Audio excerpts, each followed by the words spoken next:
Hello, folks. Phil Gallagher of ThrabenU here for another vintage stream. Today we're playing with Shops, kind of. It's a Shops deck in that it's playing Mishra's Workshop, but this is not the way that Shops is traditionally built. This is more of a for funsies Shops list.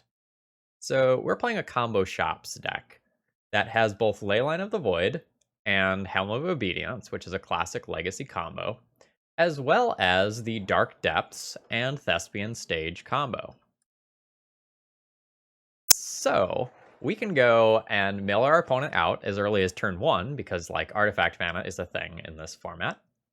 Or we can make a Merit Lodge. Now, what's cool about the vintage version of this deck is that Mirage Mirror is very castable. So this is a 3-mana artifact, which means we can play it on turn 1, off 1 land. And for 2 mana, it becomes a copy of target artifact, creature, enchantment, or land until end of turn. Now, while most of the time, the unfair thing to do is going to be copy Dark Depths and, essentially sacrifice your Mirage Mirror in order to go and make a 20/20, there are also going to be some times where you'll just copy some other lock piece or copy some creature or something like that and do some cool things with it. You can also maybe turn it into something like a wasteland or strip mine, and it can serve as a mana denial element too. Where are the curses? Whoa, whoa. We don't really have black mana here. We have an Urborg, so technically it's possible to cast a Leyline, but the Urborg is really here to turn Dark Depths into a mana producing land more so than anything else. Our sideboard is largely just a Karn the Great Creator package, who is restricted in Vintage, by the way, for those of you who are more Legacy players. You only get one of him here, although he's quite good. There's some neat things that can happen with this. One that puzzled me, and I had to think about it for a bit, was the Time Vault in the sideboard, because there's not a Voltaic key here, right? But if you play this Time Vault, and you have a Mirage Mirror, you pay 2 mana, and you turn the Mirage Mirror into a Time Vault until the end of turn. And then it turns back into Mirage Mirror. Well, the problem with Time Vault is that it doesn't untap during your untap step. But by the time we get around to the untap step, hey, wouldn't you know it, Mirage Mirror is Mirage Mirror again and not Time Vault. So you can generate infinite turns that way. And I thought that was super neat. So we're going to see how we do with this Golos combo shops build. I'm excited. I've been having a lot of fun playing Vintage. For those of you watching on the YouTube end, please throw me a like if you're enjoying the Vintage content that I'm making. And if you're not subscribed to the channel already, please think about it. For round 1, I'm on the draw. I have no things that are relevant in my hand. I just have a ton of mana.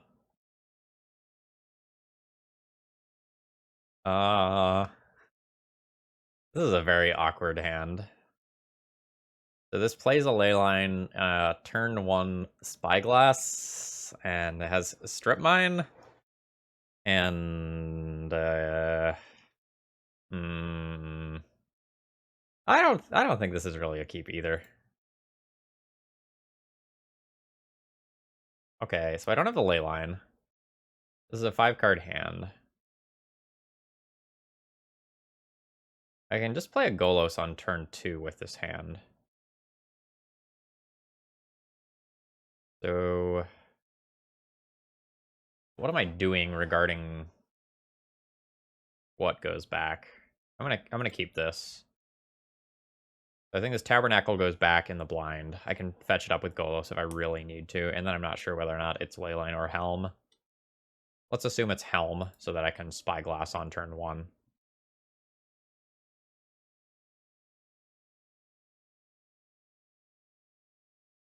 I think this is probably a below average hand, although I'm not really sure. Alright, we are likely playing against some sort of Xerox deck. There is always the chance it could be something like a PO deck, though. We'll find out.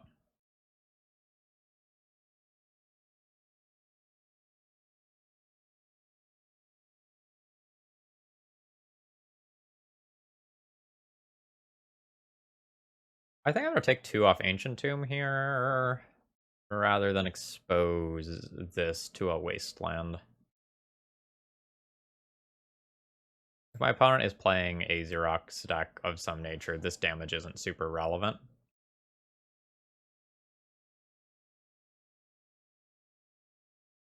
Ah. Okay, I guess we'll name Narset.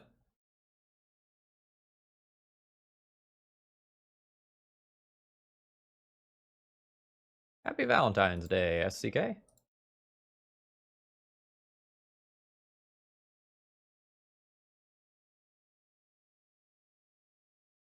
My opponent didn't find lands with their preordain. Oh, okay, they found one. I can cast creatures, right? Okay, so I can still cast my Golos and everything's fine. But a bunch of my cards are gonna get stuck in hand.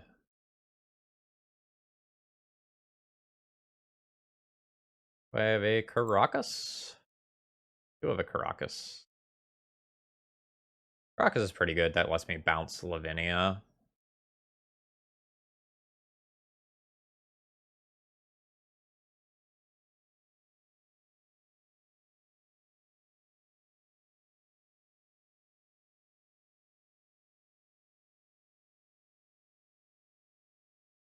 It also kind of forces my opponent to use the Swords to Plowshares on the Golos. Otherwise, I just, like, repeatedly Golos. Alright, they force and pitch the Narset. I didn't necessarily think that Golos was going to be good enough to do that.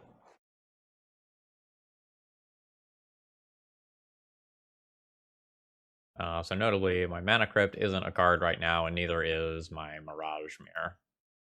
So until I have 3 lands, I can't cast Mirage Mirror.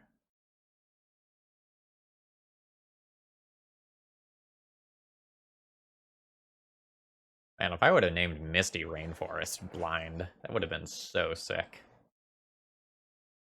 Alright, now I can cast Mirage Mirror. Not that it really does anything right now. And the Swords to Plowshares that it's hanging out also means that I'm probably not just going to get my opponent with a Mirage. Not easily, anyway.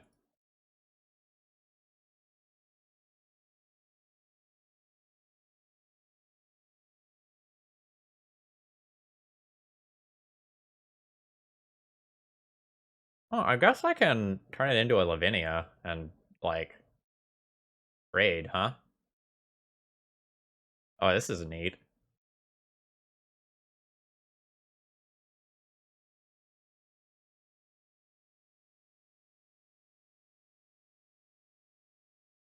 I assume my opponent will just blow the Swords of Plowshares there. That's fine. Alright, it doesn't keep that ability. Okay, that's fine.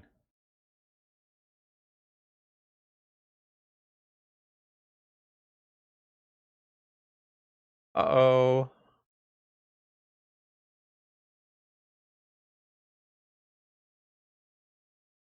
My opponent's hand isn't really impressive, but then again, I'm not doing anything, and I mulled to 5. This doesn't do anything. I'll play it.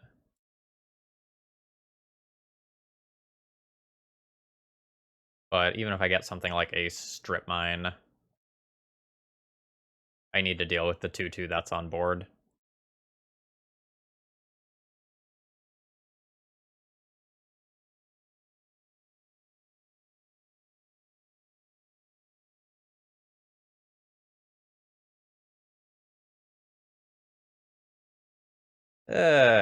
Alright.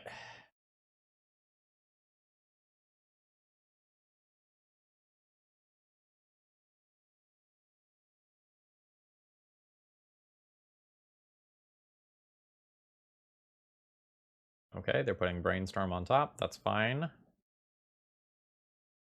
I don't see anything here. Okay, yeah. I'm just gonna name Dak Faden.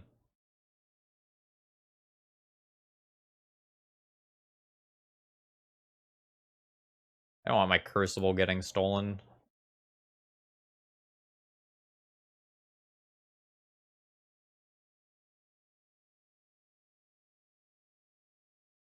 I'm going to assume that Pyroblast goes away here, and I don't know about these other two.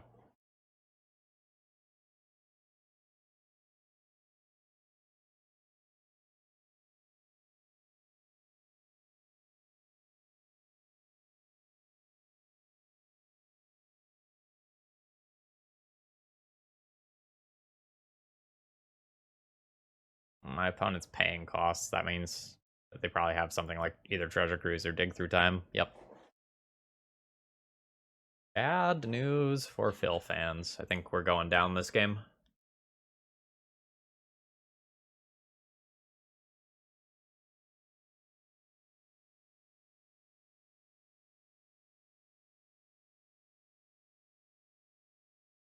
Probably just going to be a preordain. Nope, Ponder.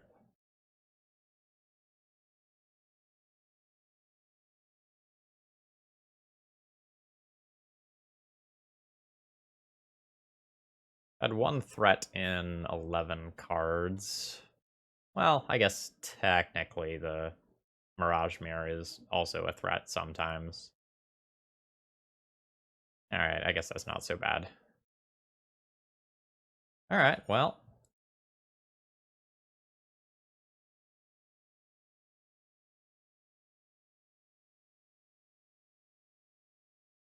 Gosh for the Rubbins.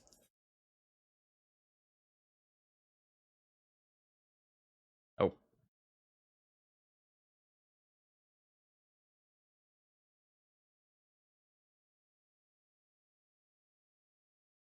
So my biggest issue now is that if my opponent still has Force of Will, which I think is pretty darn likely, I probably don't get to resolve anything relevant here.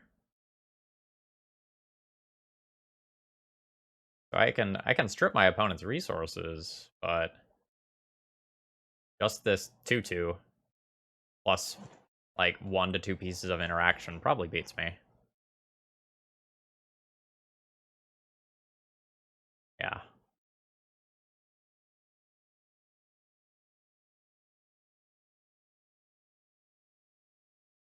Don't know what it takes to win from here.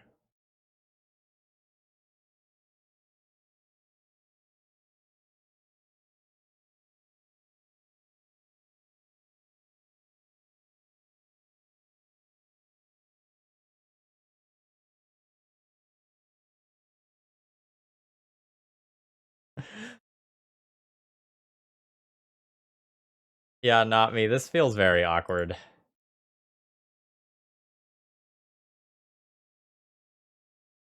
Okay, now they have the gush.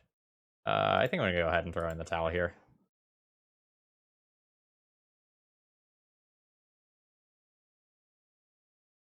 Okay, what do I want to do in regard to sideboarding?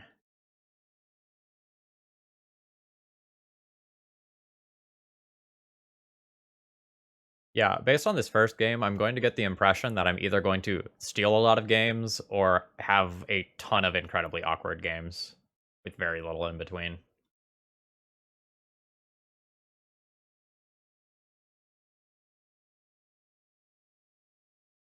Also, I don't really feel like my sideboard is particularly strong because, like, we're built around Karn the Great Creator.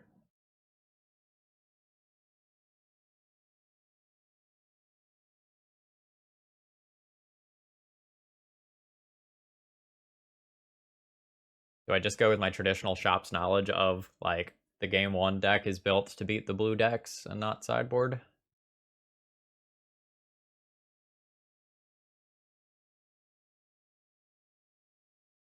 There's worlds where I want, like, Bog and Tabernacle for kind of niche reasons. I guess I already have one Tabernacle.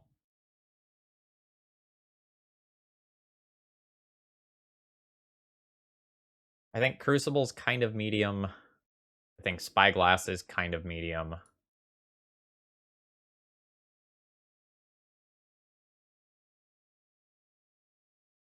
Let's assume that jamming this versus a blue deck is correct, like Not Me is saying. I think I'm going to trim one of these for that.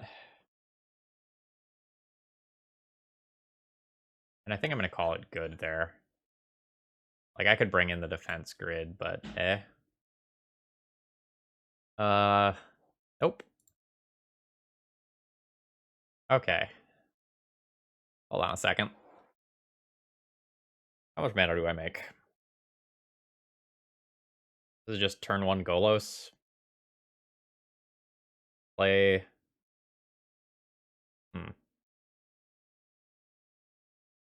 Like, I have Thespian Stage and Dark Depths. I'm gonna keep this hand. I have to figure out how to play it.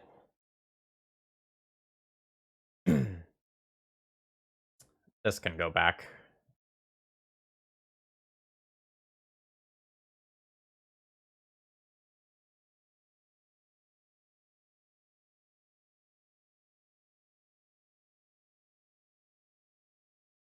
I can just play, like, Thespian Stage this turn into Dark Depths next turn, just make my Merit Lodge and say, like, do you have Swords to Plowshares? If you don't, I just win.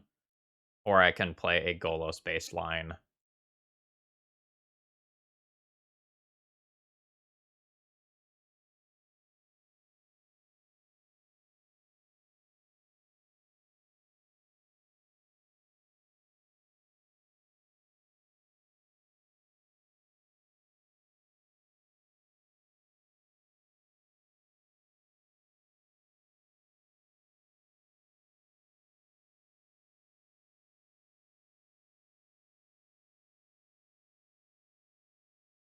I'm playing this Mana Crypt now because I don't want it to be countered later.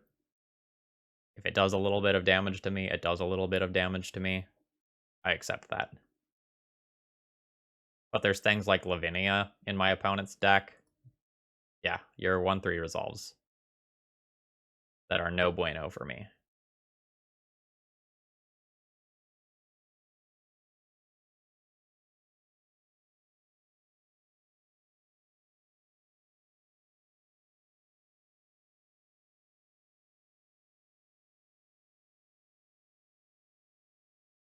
And I'm just going to YOLO make this now.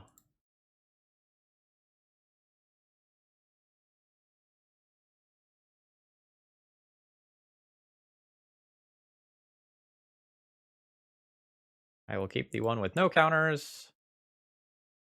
I will produce a Merit Lodge.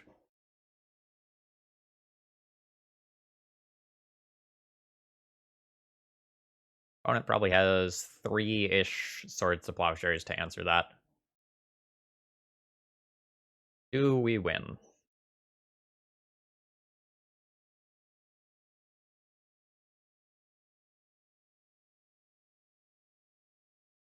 Do you have a blue bounce spell? It's pretty savage if you do.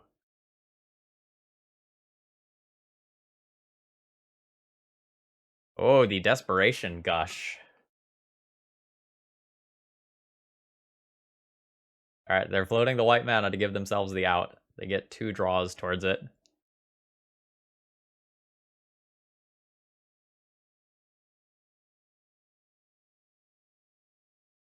Well, they got a Fragmentize. They showed me that card.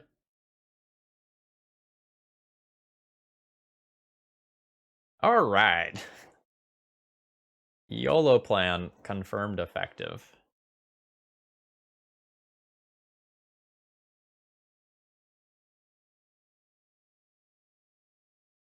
Ben, as well as Lord Borognir and Applesauce. Thank you all very much for following. Hope you're enjoying the content. Alright, let's do that Merit Lodge thing again. Hey, speaking of... is this hand a keep? I'm really lacking in mana with this hand. Like, I have both combos in hand, but I can't actually deploy either of them effectively. I'm gonna try to find something faster and more consistent.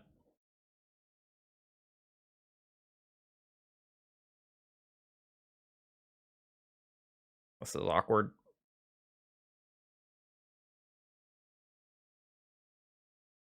I'm gonna keep this. I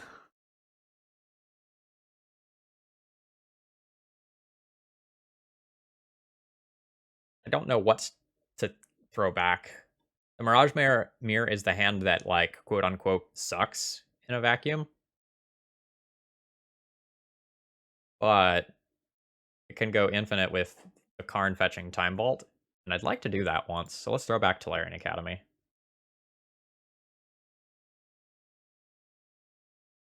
It's not actually going to produce all that much mana, and maybe no mana in some situations. Oh god. We're getting vintaged! We're not getting vintaged. Okay, we have a backup plan.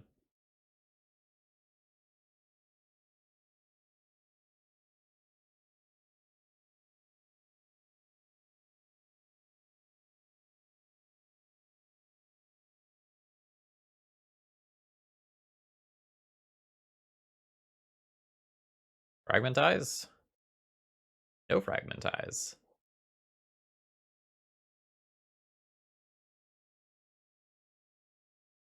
Yes, fragmentize.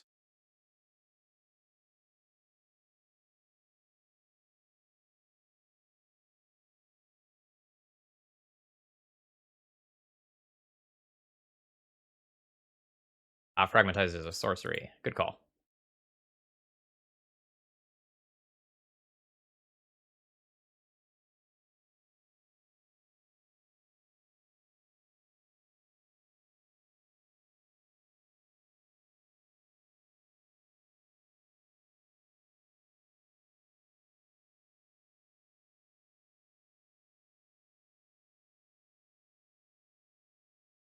There's a gush over there. I want to know about it now.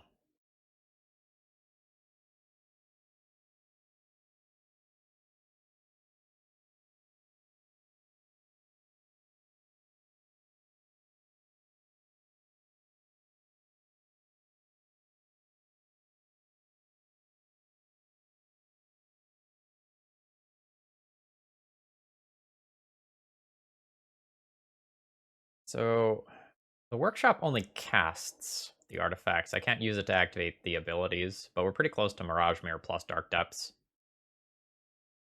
Why the walk? They have a ruby. There's a very advanced and sophisticated reason why I did that. That was not clearly just me not paying attention to which mocks they played. A very intellectual thing, you know. Very hard to. Nah, I've got nothing. I just fucked up.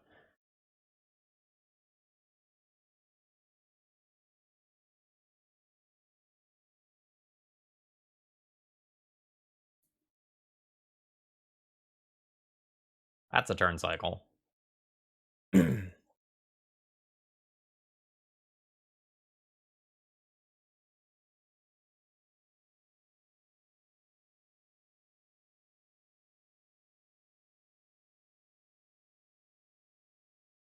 Guess I'll play out the stage here.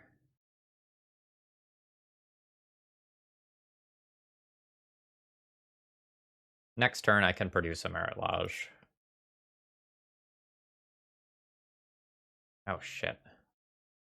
There's that.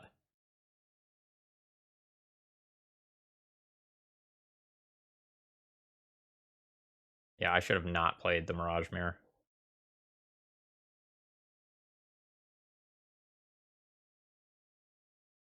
Actually, this is neat, right?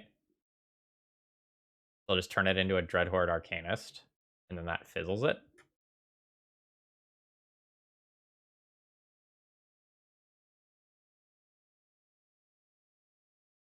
Yeah. Jeez, this card is weird to play with.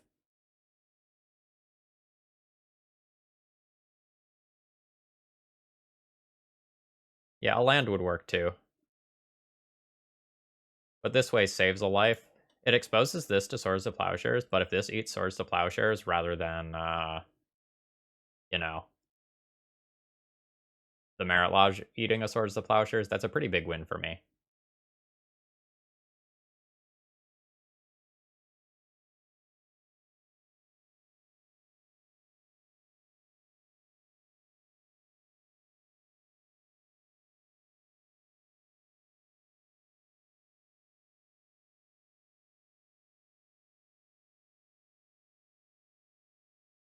think this time I'm going to go ahead and wait rather than activate it immediately.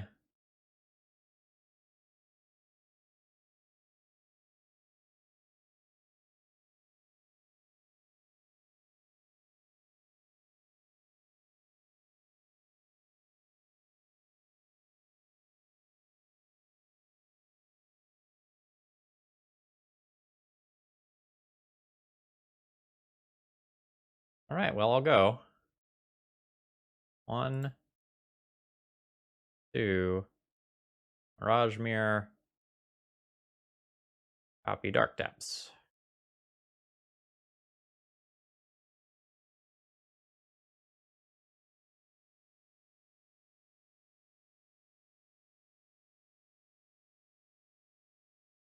Ah, that's a little rough. None of that other stuff makes mana. Okay.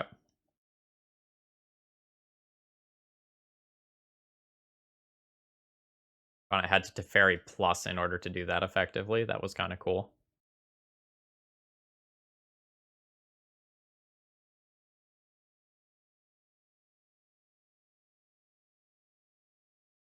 So I just make 2 land drops, and then I make a Merit Lodge. I'll have to be end of turn because of Teferi, but I think that's fine. I think for a second about whether or not Wastelanding is potentially good. I don't think it is.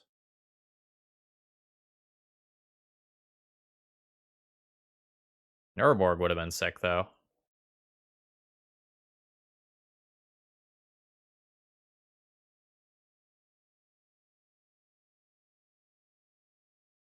Urborg opens a lot of doors.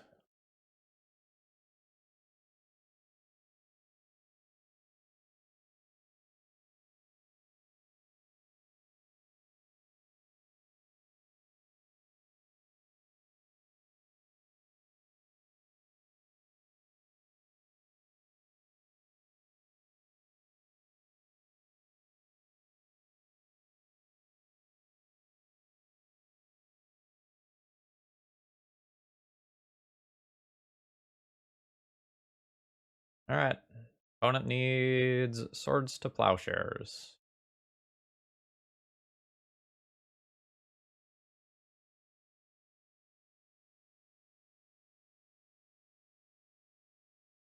The old instant speed treasure cruise. I respect that a lot.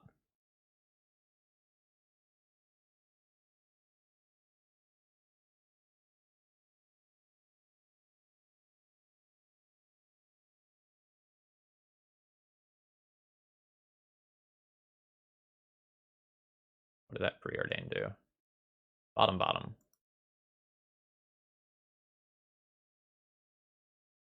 So they get to look at 2 more cards for their answer.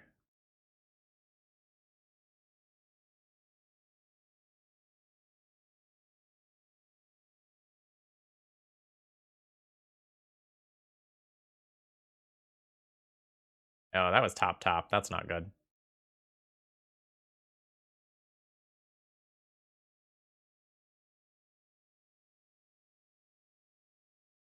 Very much jazzy. Very much so.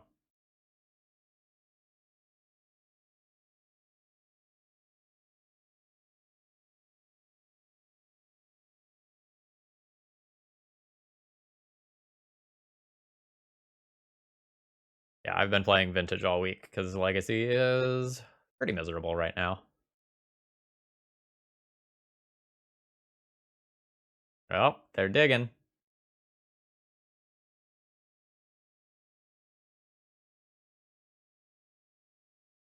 Trying to predict what WotC will do is a very strange game.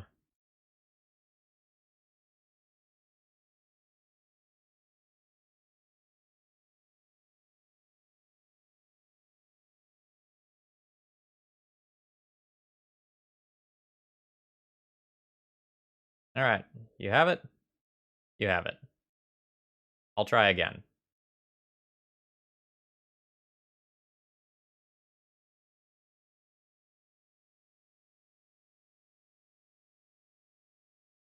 I guess I just wasteland them now. Right? Because next turn I just play Ancient Tomb. Actually, I could Karn this turn.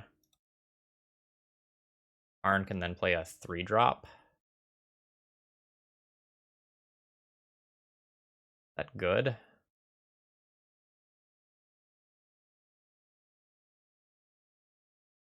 I can play Karn. Karn can get defense grid, and then the following turn I can make Mirage with defense grid available. That's not bad.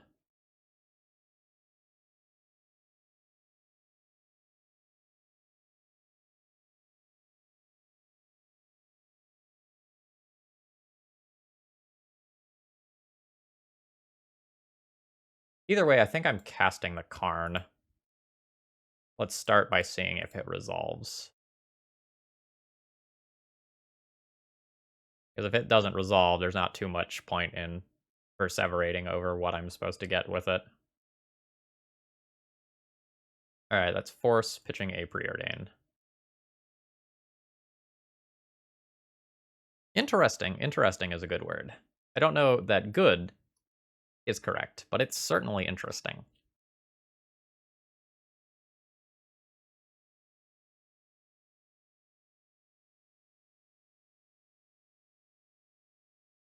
Dak Faden's really good. My opponent can loot things into the graveyard to cast.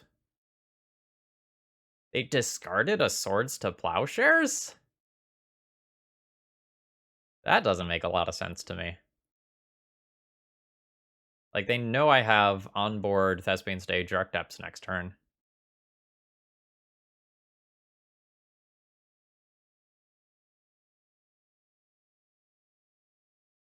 And there's already one Swords... Or no, there's not one Swords to Plowshares in exile. It's Fragmentizes that are in exile.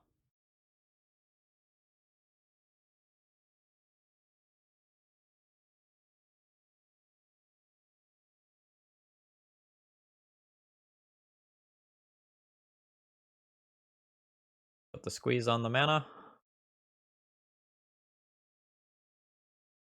Probably put the squeeze on the mana too.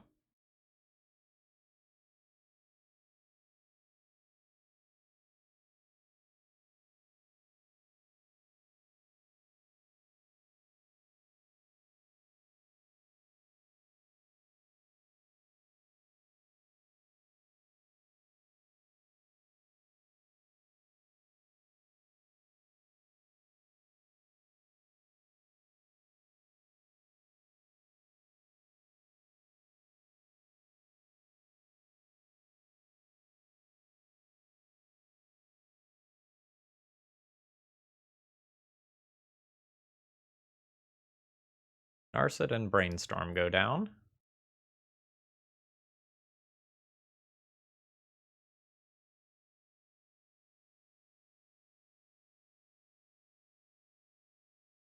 Yeah, they theoretically knew this was a possibility. Maybe they missed that, like, Ancient Tomb was going to let me do it this quickly. I don't know.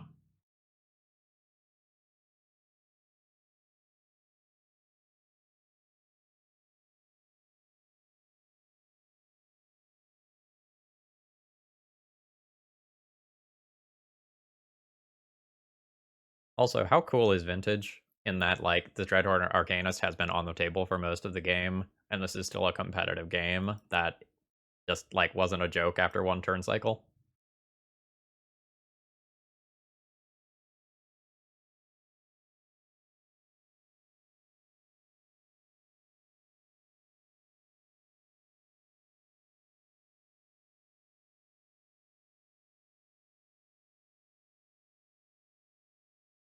Alright. Merit Lodge again. No!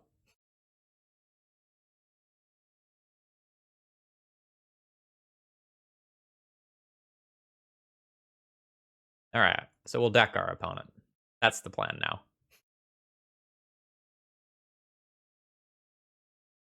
Urborg, you're a touch late.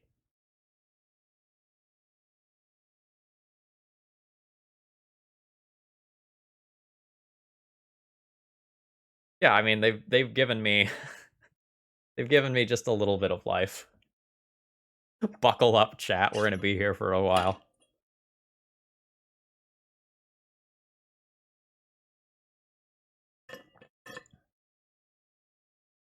So I was about to say we're going to be here until my opponent finds Monastery Mentor, at which point, like, we're going to die very quickly.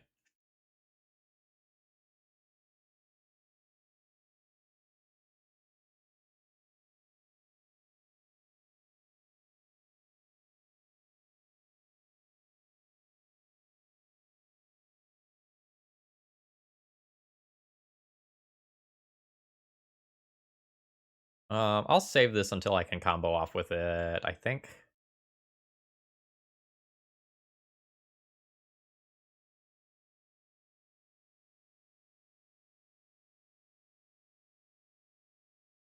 I don't want to put that onto the table and then have my opponent, like, Dax steal it, turn it into a Mentor, and then go ham. That would be bad. How many Dark Depths? I do have 3 Dark Depths, so there's another one lurking in the deck somewhere. Oh, Arcanist is as strong as it is in Legacy, if not stronger. The thing is, everything else in Vintage is just more powerful. So, like, when everyone is racing rockets, it's okay that you have a rocket. But when some people are playing with RC cars and one person has a rocket, it's just not fair. All right. My opponent gets 2 time walks here, plus mentory stuff, plus a Dak Faden ultimate emblem. Do I concede?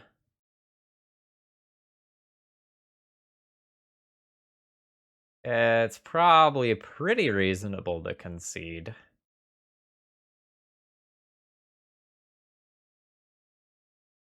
I think I'm just gonna value my opponent's time here and concede.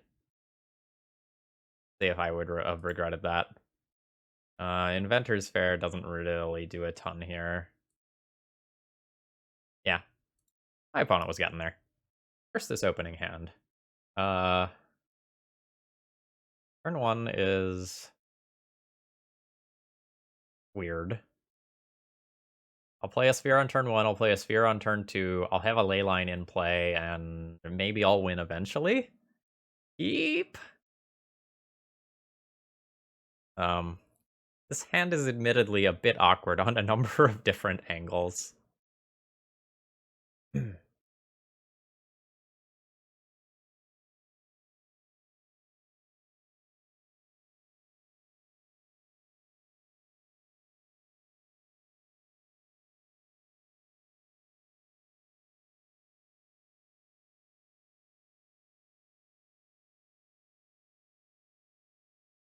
If I play Dark Depths, I potentially can combo off faster than if I don't. But there's a bunch of decks that randomly leaving up a Caracas against on turn 1 is great. And now I can't play the second Sphere because the second Sphere costs 3. Caracas our own Merit Lodge. If we do that, we can go anywhere. Alright. Can I find a win condition before Mana Crypt kills me? At this rate, yes. Golos. 1, 2, 3, 4? Alright, we're not casting Golos anytime soon. Golos is just hanging out.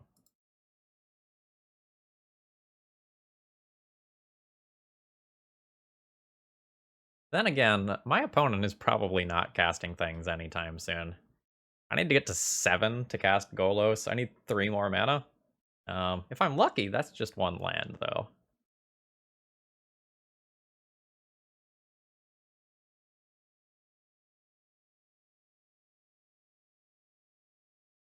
Well, that's a pretty good draw. Do I make it now to play around a wasteland? Nah. Alright, yeah, my opponent has conceded.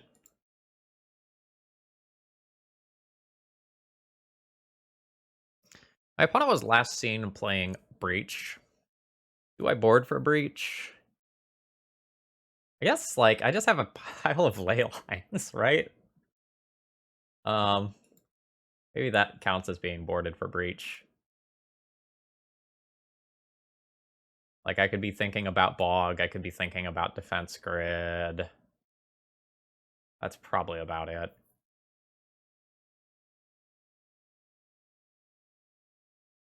Spyglasses are probably Let's board out Spyglasses. Play a Bog, a Defense Grid, and I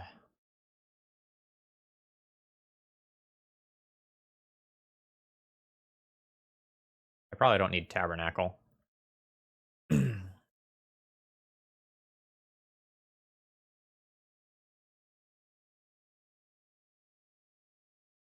Play a Crucible. Eh.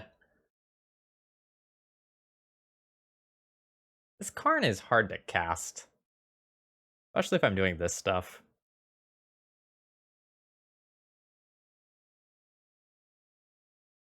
Mikey Donuts, thank you very much for following, as well as Ozman. I missed you a couple of minutes ago.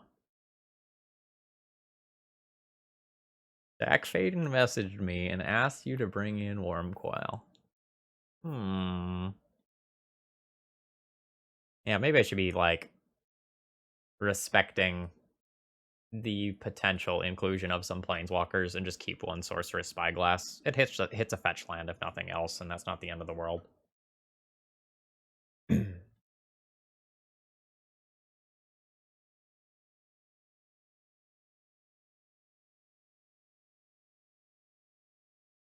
This week's podcast episode was fun. Just all banter, no business. Well, technically 15 minutes of business about Tybalt, but, you know. This opening hand is really fair. It plays a Karn on turn 2. I kind of want a turn 1 play.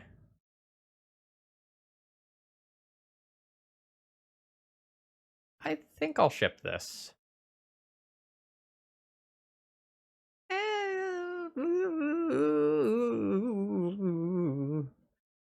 No.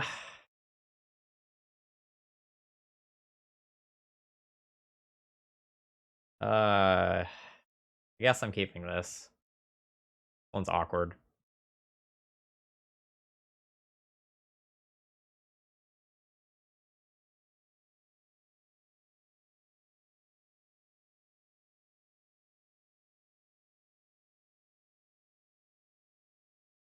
Wasteland?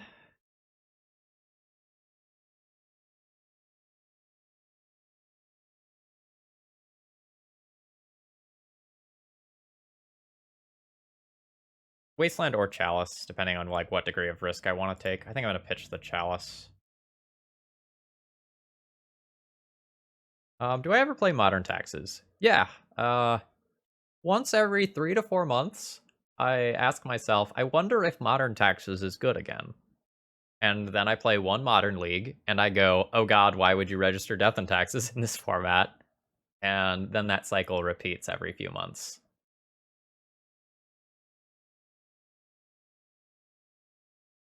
I think I'm going to go ahead and reset the clock here. My opponent's turn 1 was relatively weak. And my turn 1 would also be relatively weak. So I'm just going to make them have more lands.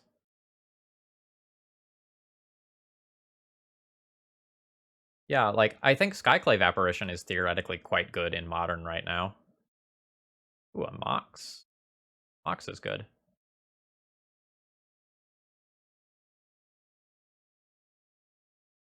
But, like, there's so many degenerate things that you can be doing in Modern at any given time that I'm so loath to actually go and play Modern Taxes. Like, Modern is traditionally such a fast format, and there's a good portion of the time where you don't get to, like, play your relevant 3-drop when you're on the draw.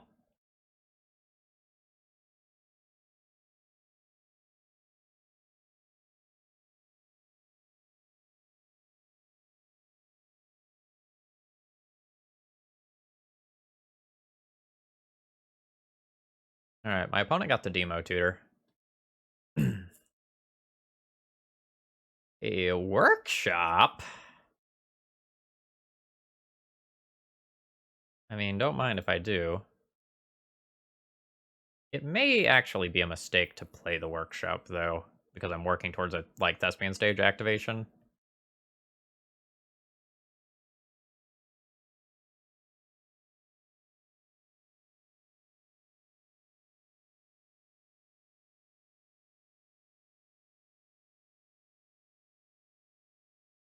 Oh, it's Oath.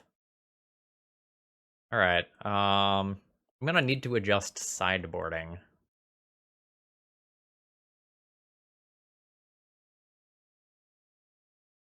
I have 3 pieces of the same side. Actually, Mirage Mirror may do batshit insane things. Like, my opponent puts in a Grizzlebrand, I Mirage Mirror, create my own Grizzlebrand, draw 7 cards. That's... That's fucking hot.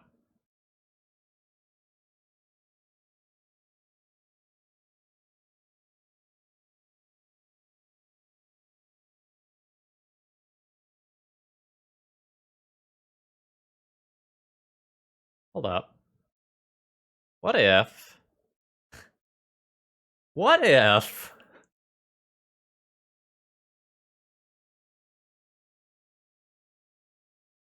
Yeah.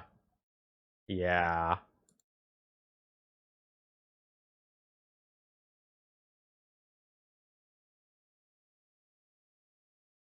This is sweet.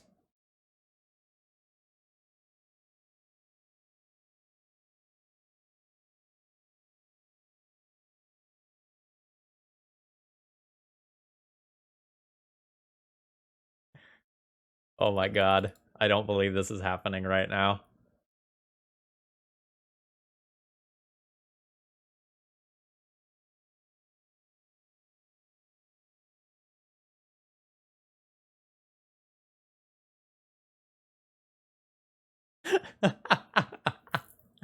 Does Thespian Stage want to copy anything? This is legendary. I don't want another workshop. Yeah, so Thespian Stage is going to copy their Forbidden Orchard as well.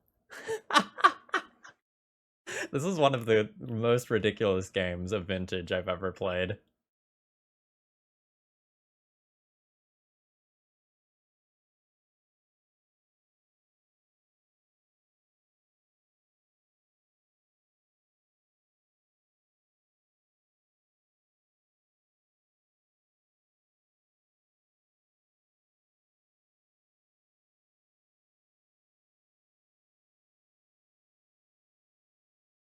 Oh, my mirror!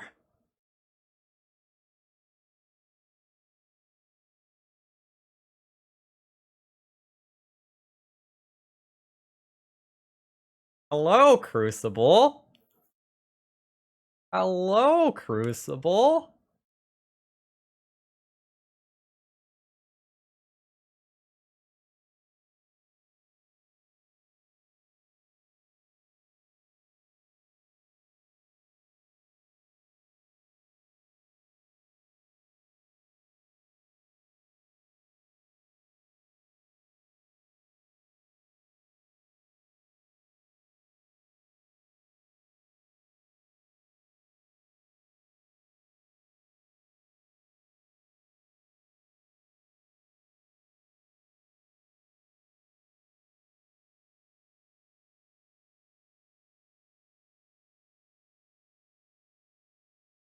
So Shuto, the chat that I have on screen is part of my overlay, so you cannot disable it.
Yeah, I'll just take this damage.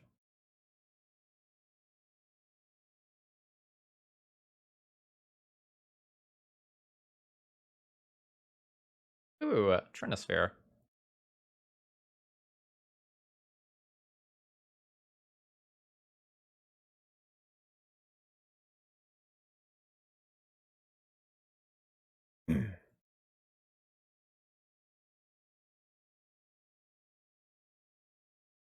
Well, I guess technically, and let's play tight.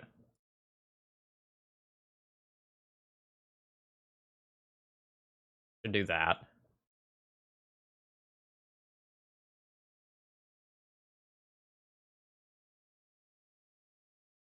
I did check which mocks they had this time. That's a once a league mistake.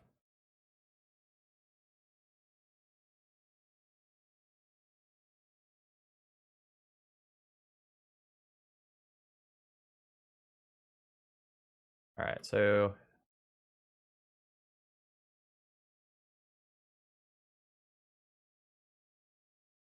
I can give them a spirit later, and then I can oath and get a Golos if that's something that I want to end up doing.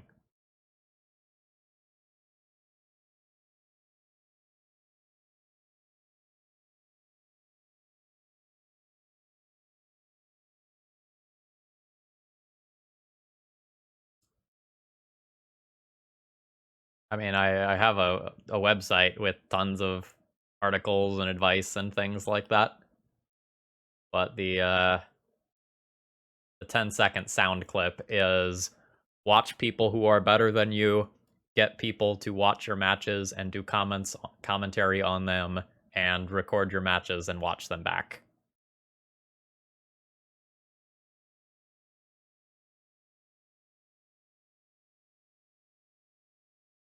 So my round 3 hand isn't particularly good unless this Golos resolves. If the Golos resolves and fetches me a Dark Depths, like, we're in business, and if it doesn't, this hand is a stinker. I think I'm going to go ahead and keep.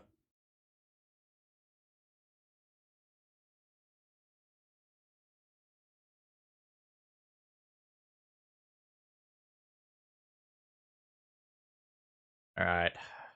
Which flavor of Bazaar is it?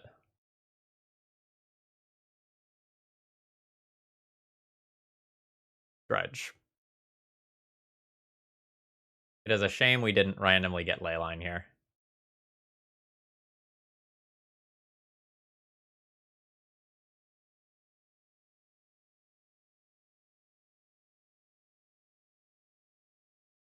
Let's slow them down as much as I can. Basic Swamps, that is a wonderful way to put that. For anyone just listening and not, like, actually watching. Basic Swamp says, Mirage Mirror is, there are many new vintage players that don't understand vintage interactions. Sneaky good. Pop this out for you all. Ox Pearl.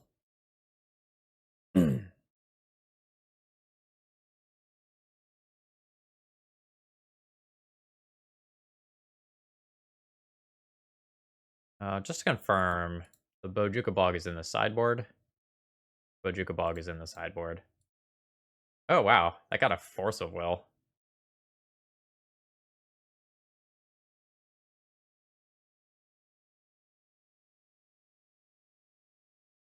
Alright, so this is their last dredge for right now. Alright, Shambling Shell finds Golgari Grave Troll and another Shambling Shell. They're still in business. But I am just going to make a 20/20 very quickly. So I have 1, 2, 3, 4, 5.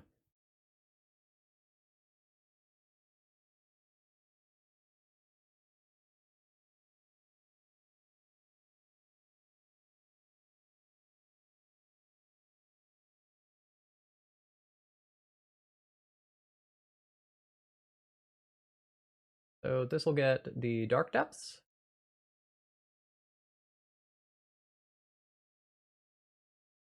Actually, does Tabernacle just win? Let's just get the Dark Depths and end the game. But Tabernacle might also just win, depending on like how many actual mana sources my opponent has.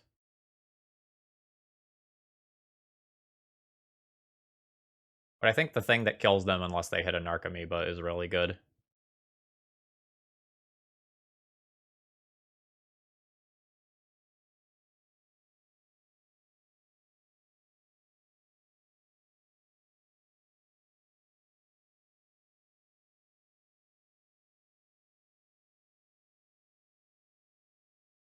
Yeah, I'm not familiar with enough with the different deck lists to know whether or not they have outs to Tabernacle in game one. I wasn't comfortable doing that if I was going to be wrong about it.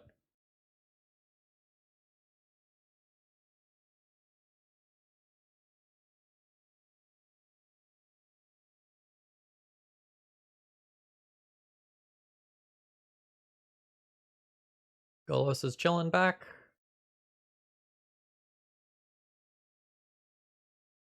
Golos can probably chill back. I'll hit my opponent in the air twice and kill them that way.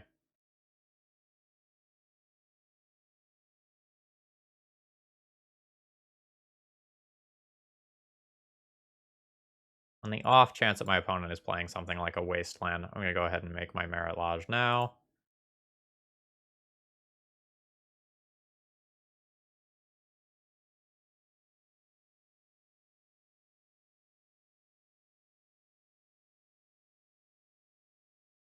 Actually, I guess if I have one blocker back, Golos can just get in there.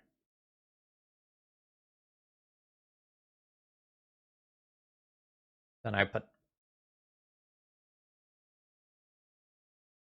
Excuse me. Then I potentially present lethal next turn, at least in theory. 23.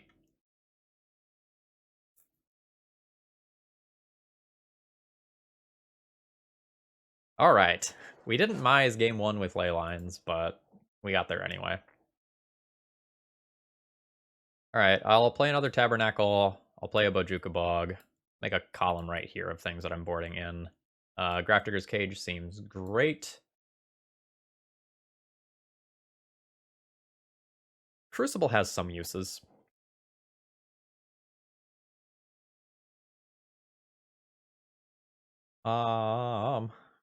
Honestly, like, the deck's just pretty good against what they've got going on over there. Shudo, I recorded a couple of different leagues with Hate Bears already earlier this week. I believe I got a 5-0 with Mono White Hate Bears, and then a 4-1 with Vintage Humans.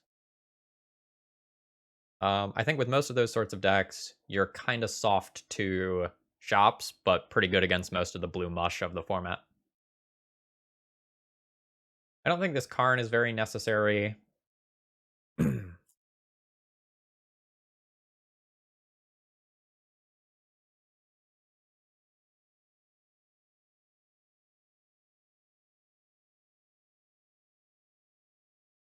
Lodestone Golem's kind of slow.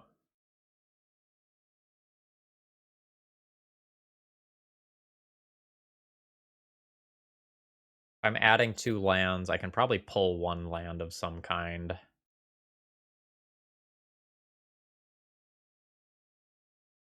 No, Vintage is super accessible. Well, okay, let me rephrase that. The barrier to entry in terms of skill for Vintage is very low. Like, you can pick up and start playing, and you will be totally fine. More so than with Legacy. The cost barrier is another thing, though. Called Shops after Mishra's workshop.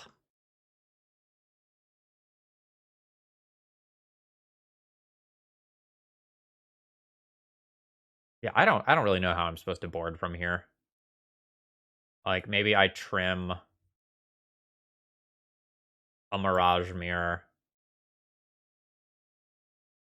Maybe I trim 1 Sphere Effect, and then that gets me to 60. Caracas is weak. Okay, yeah, I can buy that Caracas is weak. Bouncing my Golos is cool and all, but...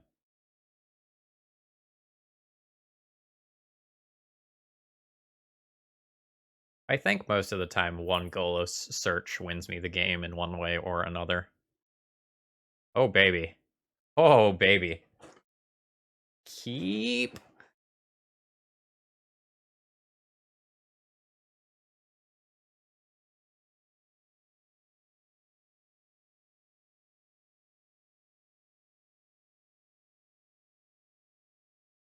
No, I stream on Saturdays and Sundays most of the time. And so playing weekend events is often tricky for me because of that. Evening, Tim. Hope all is going well.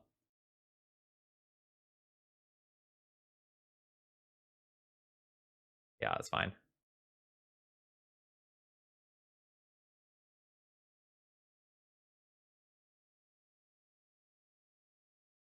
Oh, Hamox is great.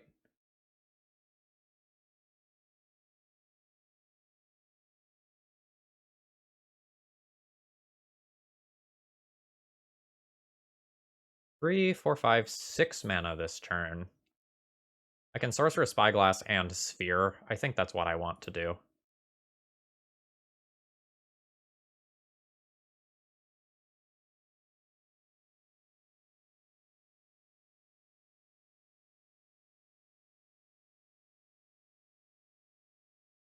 Yeah, this one is done. Well, Bazaar of Baghdad. Then put the Sphere into play. That's a fine point to end the turn. Then next turn, I'll Golos for Tabernacle, and that should wrap up this game.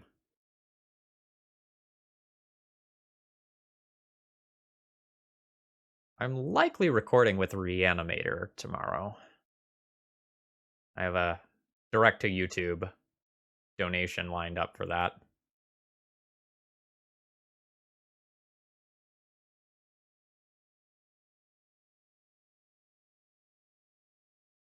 Three, four, five, six. I guess I'll just play this one. I don't need to wasteland the Bazaar currently. The Tabernacle at Pendrell Vale.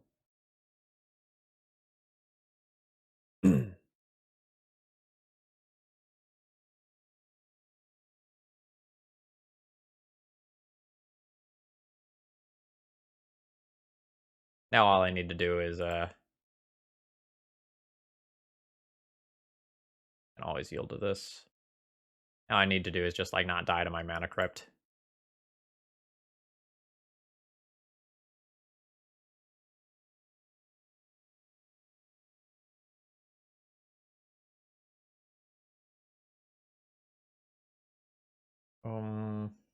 What does Mirage Mirror even do here?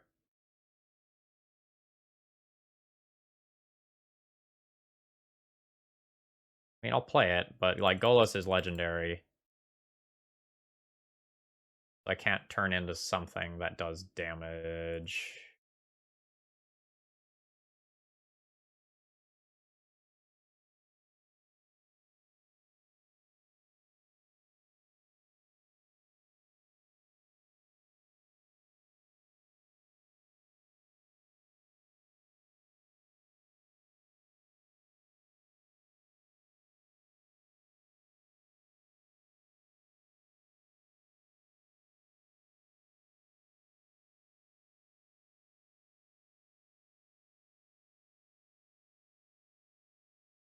This is a very awkward second sphere, but it's fine.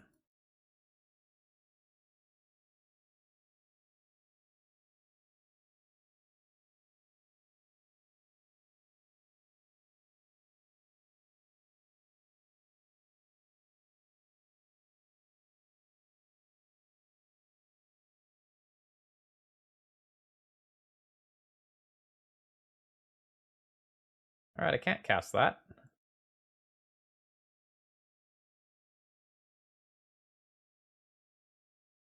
I can cast it if I get an Urborg, although I don't know that I would cast it anyway.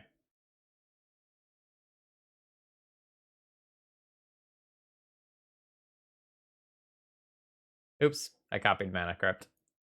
That went to copy sphere, but that was obviously a misclick.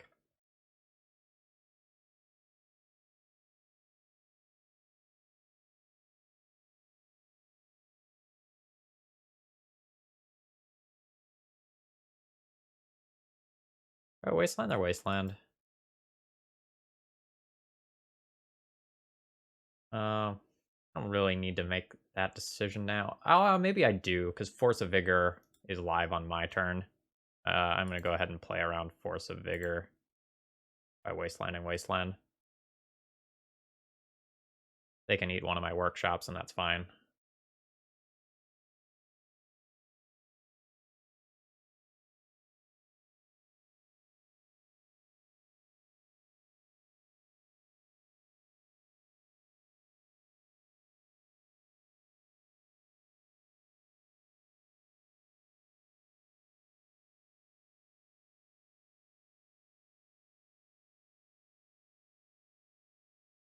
Not really a good draw.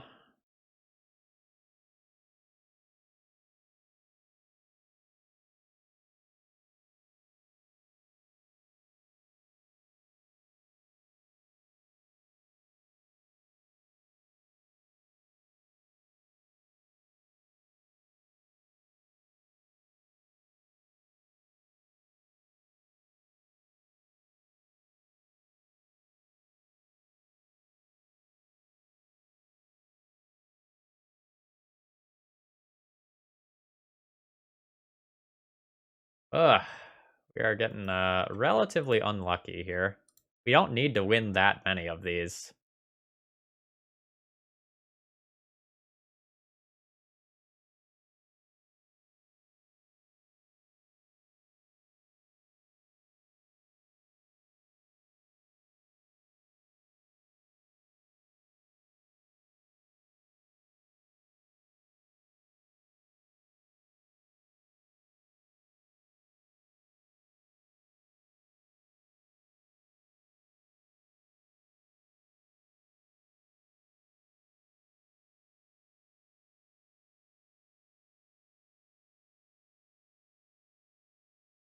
I'm gonna be a tiny bit salty. Good God.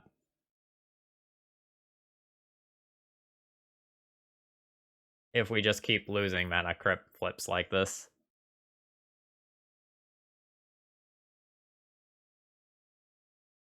Um,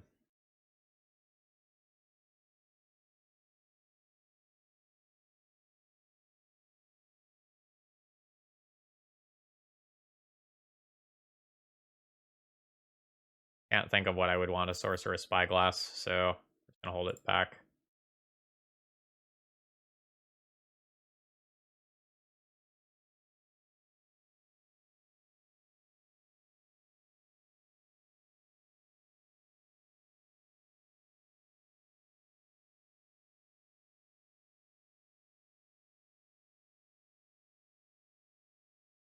Good.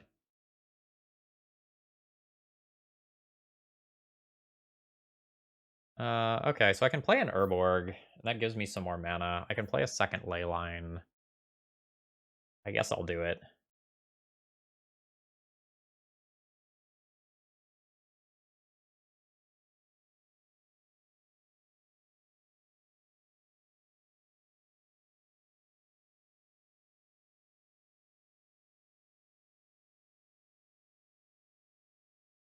Oh, no, I won't do that, actually.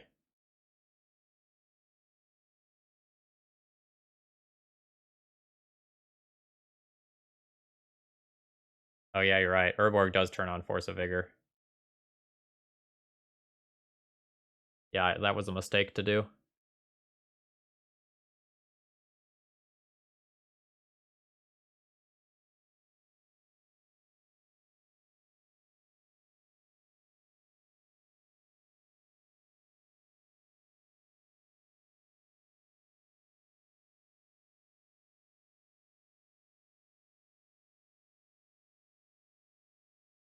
So I'm going to try to recover here.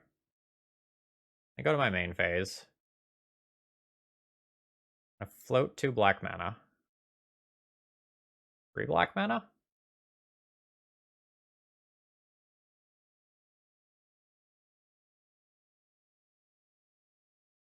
They can activate a mana ability, though.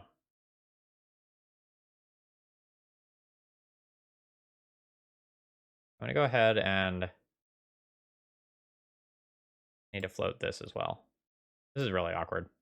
All right. Going to Mirage Mirror and target my Urborg.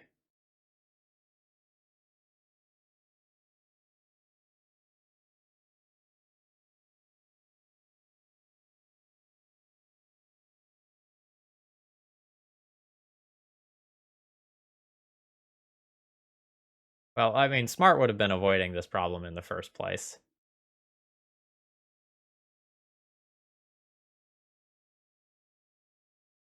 I'll keep this. Now, they can still force a Vigor, but I can play another Leyline.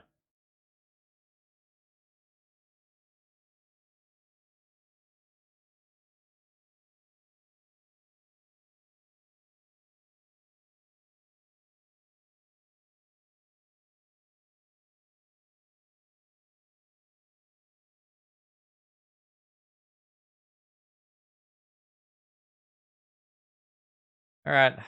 Let's see if I lose this one to just, like, burning out on my mana crypts. Oh, thank God. We got closer to 50%. My opponent gives us the no in chat. I was sweating it.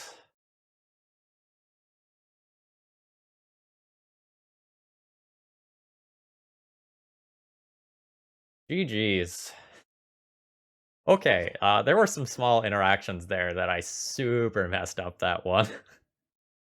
Vintage is intricate, but we recovered from some of our mistakes and got a little lucky. All right, round 4. Mox, Soul Ring, Thorn. Then have, like, Mirage Mirror plus Dark Depths. I'm going to keep this. I think some things can go wrong.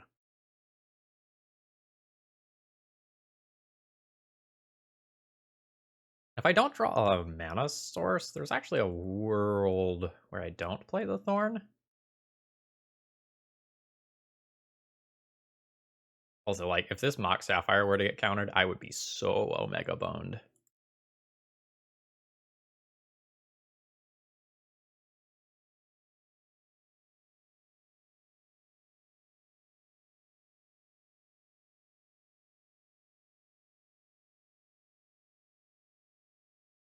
Just Spyglass. And then I have 3 mana for the Mirage Mirror next turn. But I don't think I need to be in a hurry here.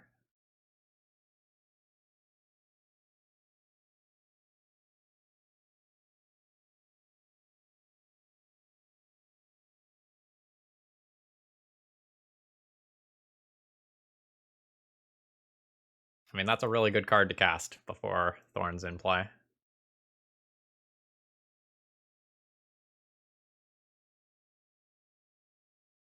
All right, we got a Time Walk and a Force for our efforts, though. So I consider that a win.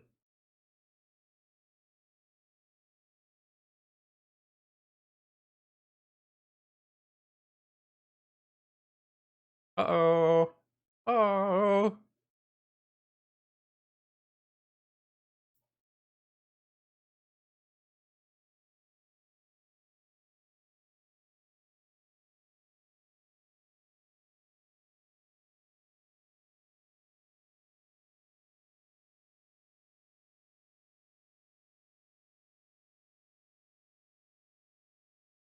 Opponent is thinking very hard.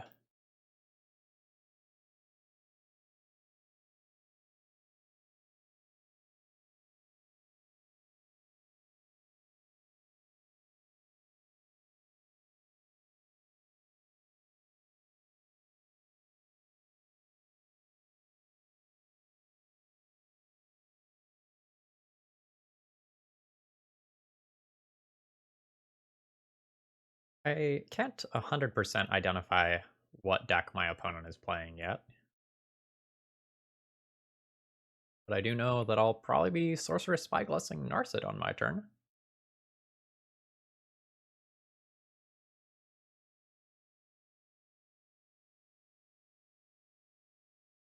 Okay, they have a force of will now.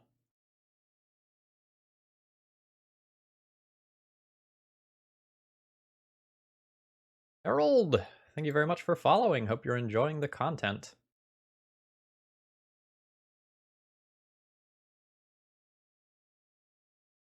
Oh, gross. Also, why did Sorcerer Spyglass resolve? Like, it seems like force pitching Merchant Scroll and then having Ren and 6 plus Wasteland every turn for the rest of the game is insane. That really surprises me.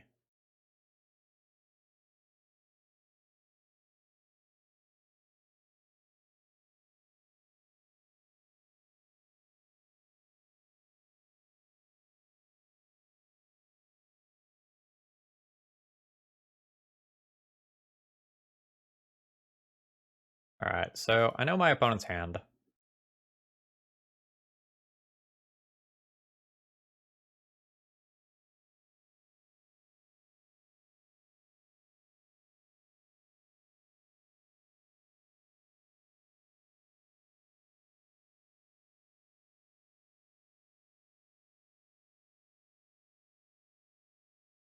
Assume this is gonna get like a dig through time.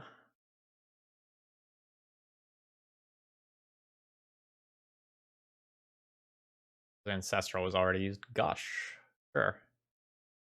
Oh, hurt mine too. Alright. How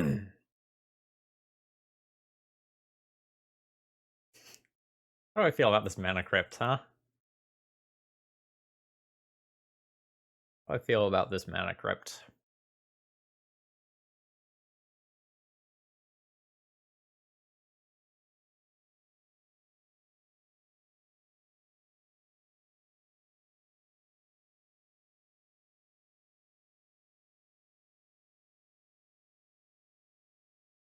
Is my plan manually mill out my opponent with Helm of Obedience right now?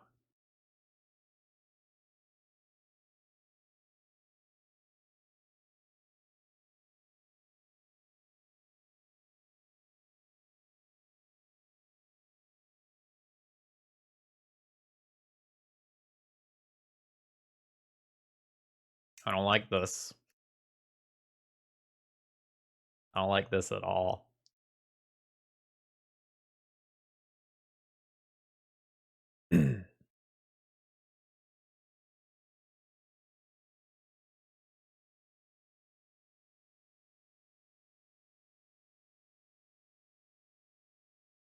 Let's go!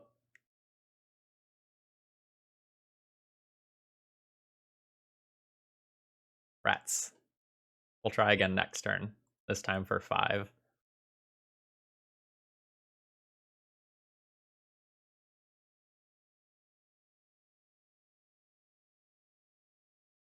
Gosh, opponent. It will make me win faster.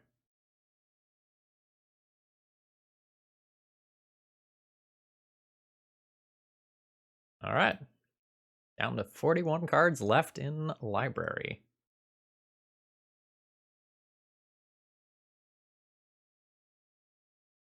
What if we draw Tolarian Academy and then mill like 10, huh?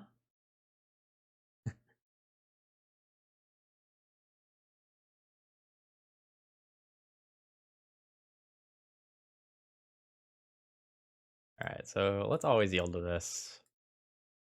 Alright, I just need to start picking heads every time. Tails is like not doing it for me.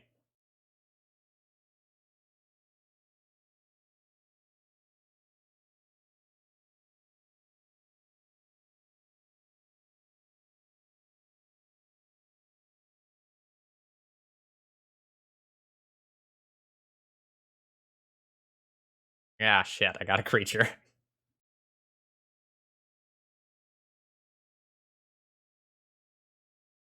I can play a Mirage Mirror, which can then become a second copy of Dreadhorde Arcanist.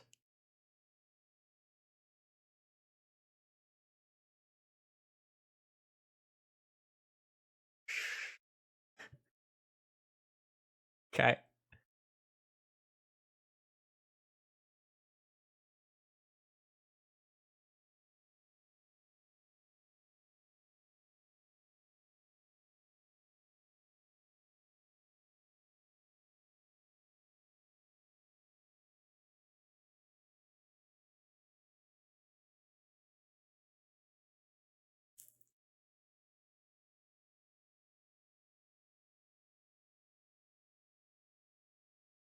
This is gonna be a weird one. I'm sure we have instants in this deck somewhere, right? What sort of deck list would not have Ancestral Recall?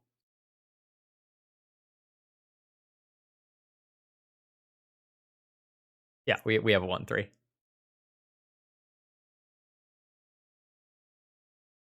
Don't think Dreadhorde Arcanist races my Mana Crypt. Dreadhorde Arcanist does not do 1.5 damage a turn.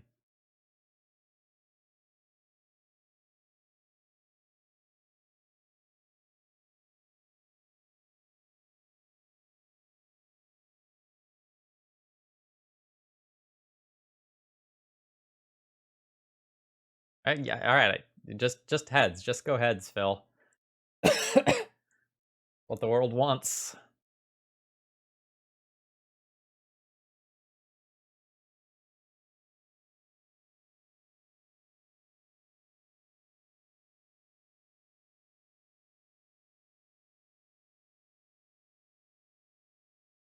I don't think I kill this Narset. I think just going Dome.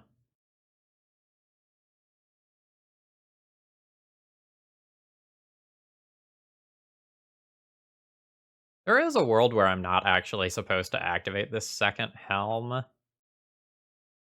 Because if I draw Urborg, I can play it and activate Helm in the same turn.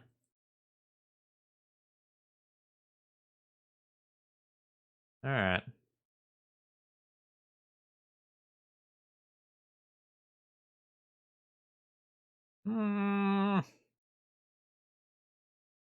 Find like a Tarmogoyf, maybe? I think I'm priced into doing this. Hull Breacher? Alright.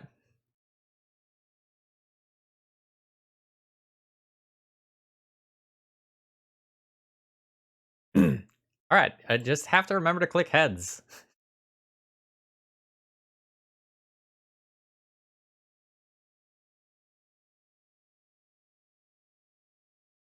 They have to find a spot removal spell.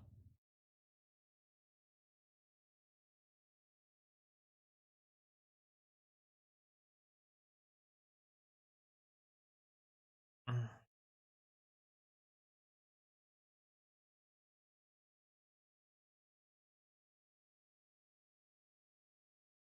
think I'm staying back. I don't know, like, the only thing that's in the yard that's relevant right now is Ancestral, and that has no tax while Hull Breacher is in play. Like, maybe I should be attacking in.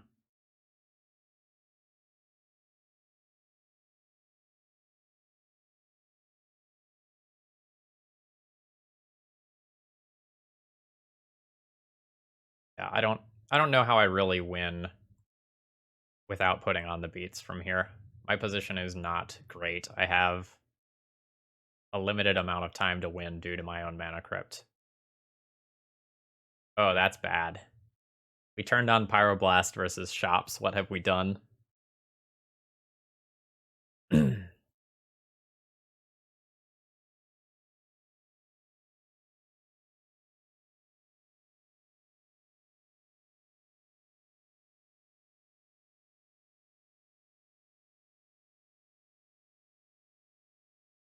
Oop.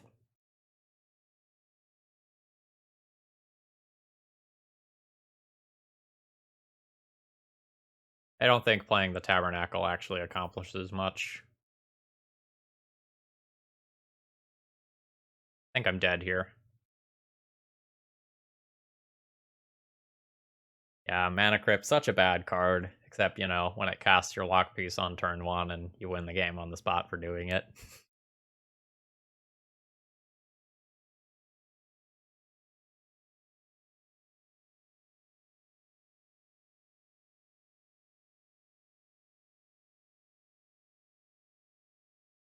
I think Goyf is the most played creature in Vintage. Or at least it's in the top 5. There's MTG Goldfish data available on that. Like, that's a very easy statistic to confirm. But it's definitely one of those.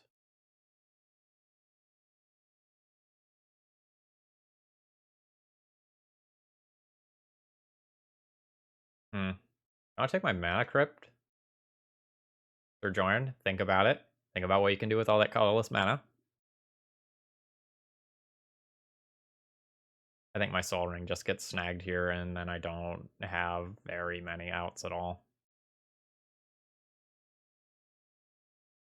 Nope.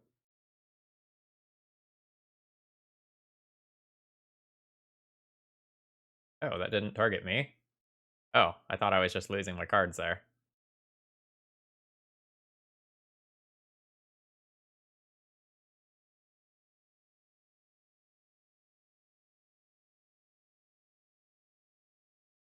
Yeah, but shitty data is all we get at Magic players because WotC, like, hides their data in a rusty file cabinet.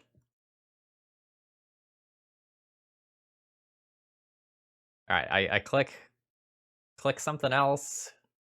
Doesn't work. I guess I can draw Dark Depths next turn.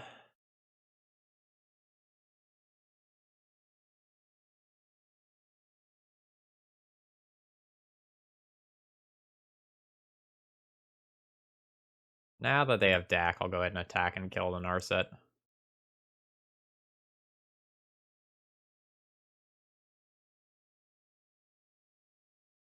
Yeah, it takes Herculean effort to actually get any meaningful data. Like, the stuff people are doing with Legacy Challenge and, like, Vintage Challenge data, for example, is just a major pain in the butt.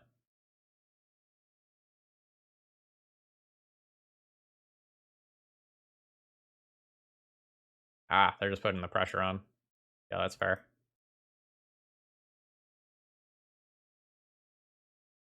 Ah, alright, we're dead to that. GG.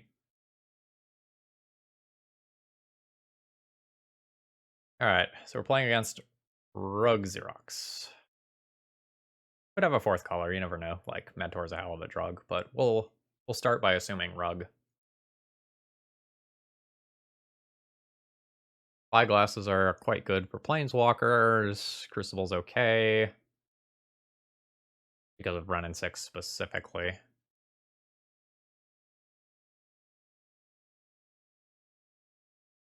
I don't know that I'm actually going to sideboard. Like, Stonecoil Serpent is kind of cool in that it's a mana sink that doesn't get impacted by Dak, Faden, and Oko. Yeah, Colby, your mind's going the same way I am. Maybe I should play that.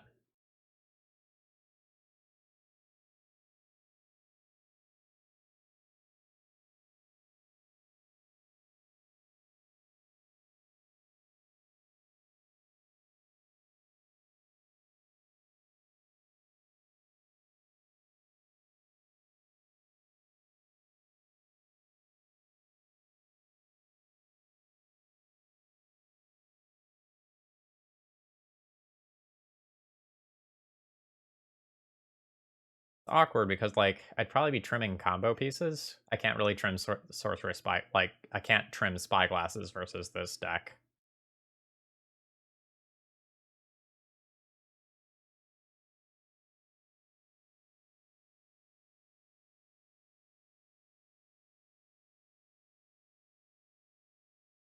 No, I don't think I'm going to sideboard.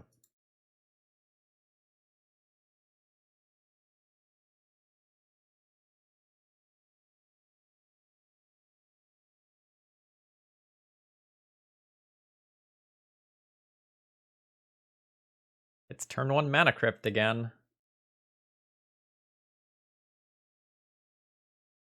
Uh...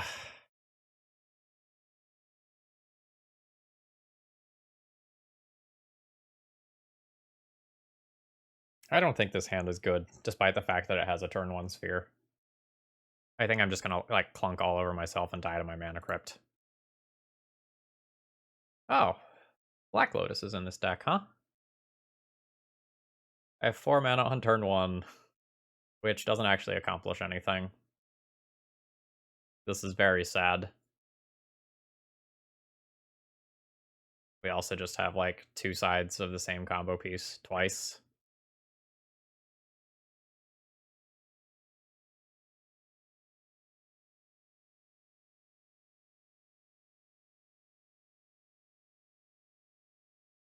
I think this one's going back as well.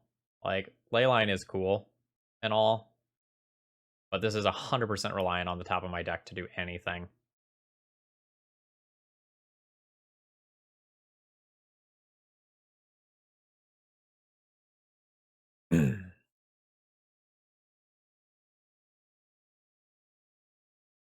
I am keeping 5 of these.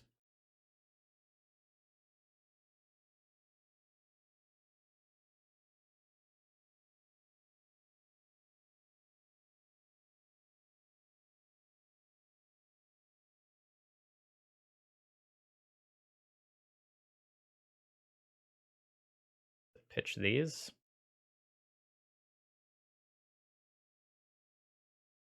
Not keep a win condition.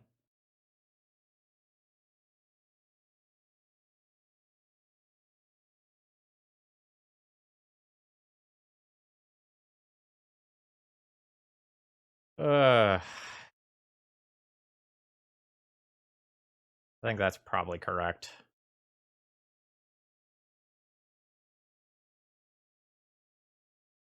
Uh...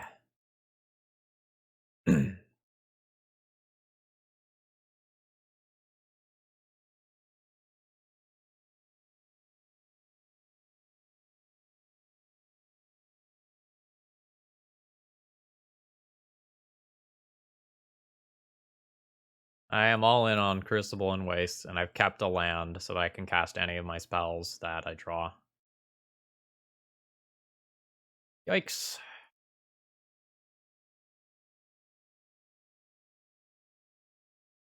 Alright, so now I wasteland my opponent's first wastelandable land, or they'll do it for me. And now I'm living off the top. We've almost certainly lost this game. Well, there's 4 mana. Need another land. A wasteland from my opponent would be devastating.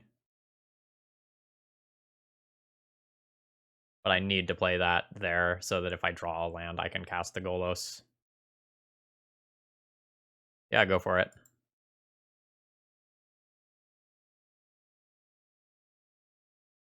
Oh, that's good.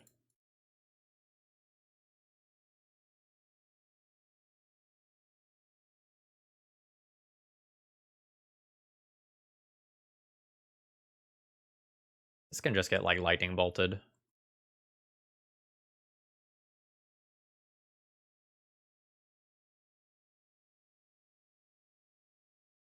So I have 1, 2, 3, 4, 5, so I need another land to be able to Golos. Oh wait, hold on, it's non-artifact. Not non okay, never mind. Golos is an artifact, I'm good.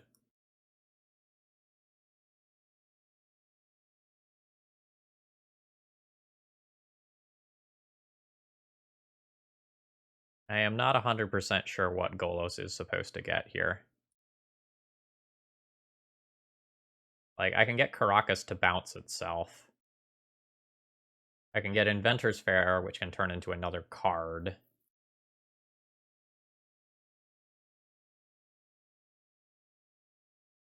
I think I just want to get the Strip Mine, though. Or maybe the Wasteland. Like, I have 8 power in play. That's a 2-turn clock on its own. I think I'm just going to try to make a tempo move.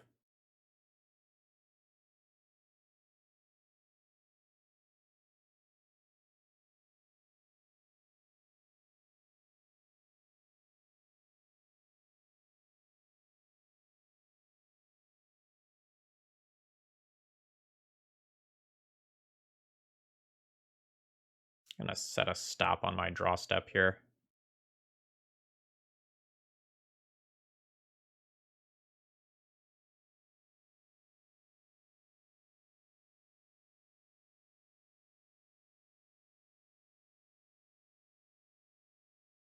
Okay, sure.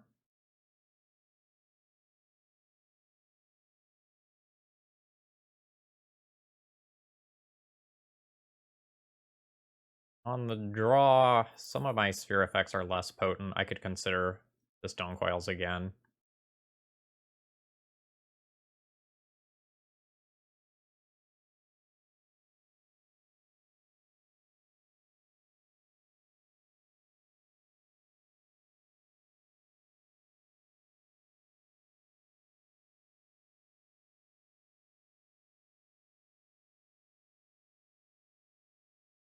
Let's do something like that on the draw. Like, I'll just have 2 more threats in the deck.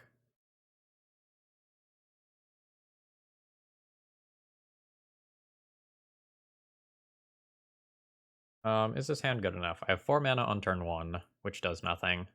I have a turn 2 Golos, and the rest of my hand does nothing. I think I can do better than this. Yeah, this is better than that. By a lot.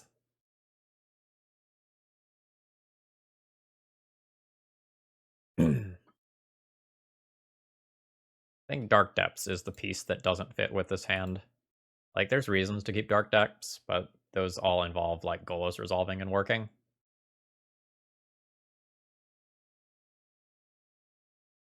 The hardest thing with this hand is going to be figuring out how to sequence it. Because Chalice on 1 is going to be very good, but I can also just Lodestone on turn 1 as well.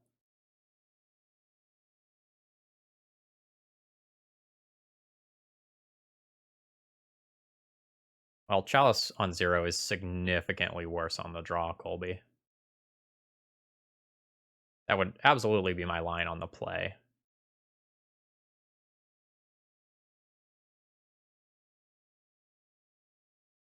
But that sort of thing happens.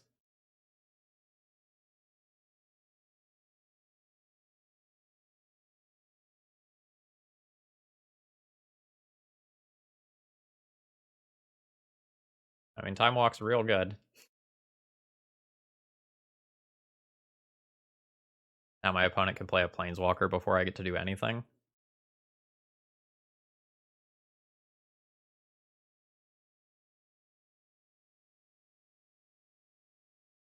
Yep.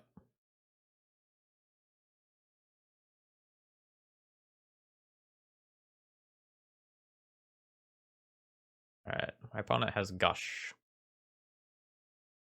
Yeah, Dak or Oko would have been much more devastating.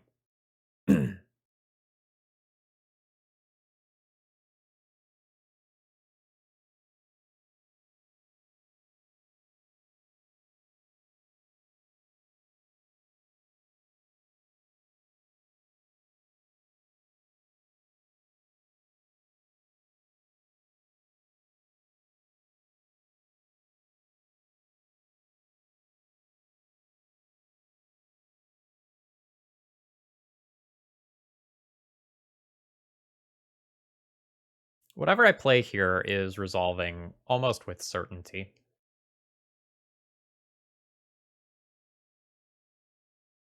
I'm gonna play the Ruby first.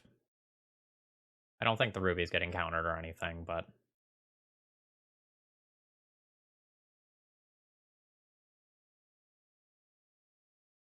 now what?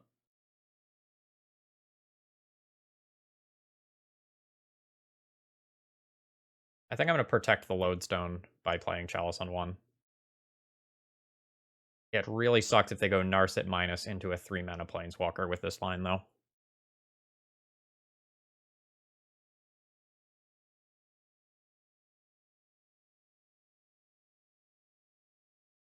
But by doing this, I basically shut off Dreadhorde Arcanist.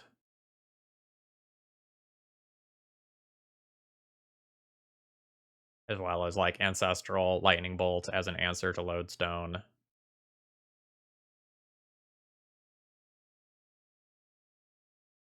Yeah, my opponent has Strip Mine.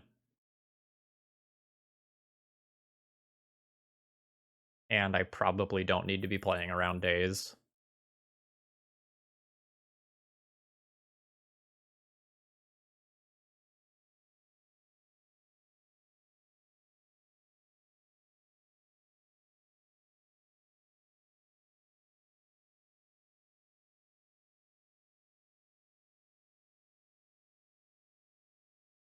I think any card I play forces the Gush. Like, if I Lodestone, that also forces the Gush. Ancient Grudge. That is strong.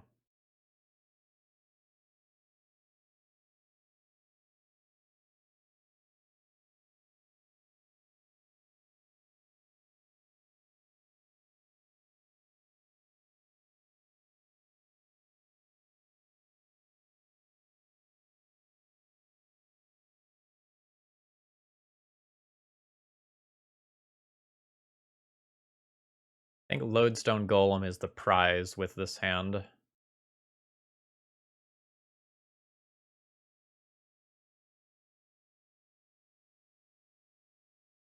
let's cast Golos. If Golos resolves, I just find a Dark Depths, and life is great. And if Golos doesn't resolve, then both of these cards are probably eating halves of Ancient Grudge.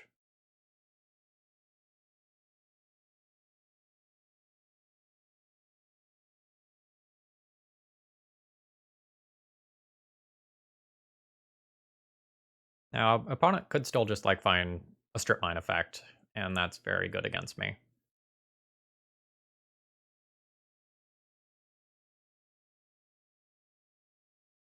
But outside of that,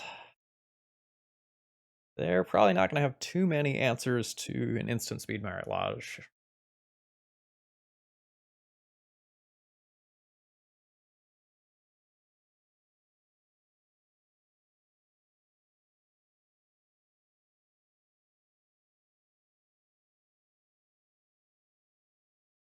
So Chalice gets Ancient Grudged.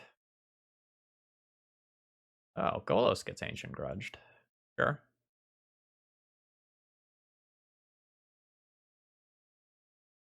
Alright, so both are just happening. Sure.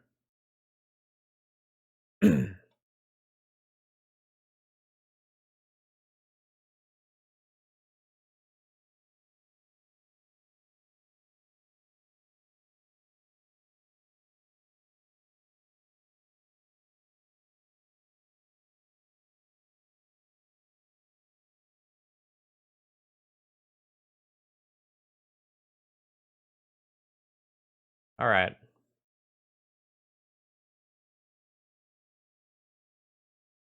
So, do I do it now?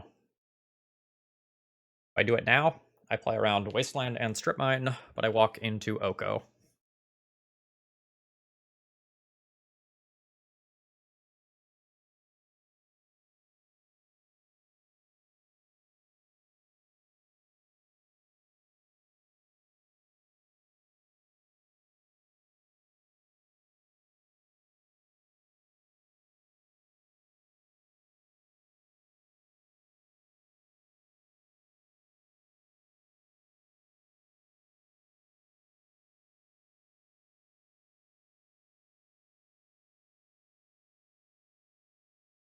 I think it's better to do it now. It's just, like, real embarrassing if they have the Oko. I don't want to give them, like... yeah, let's do it now. I think off Wasteland.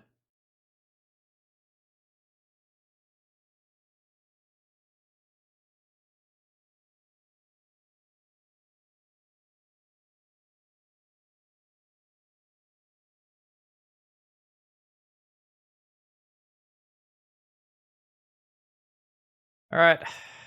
I have made my 2020. Do you have Oko?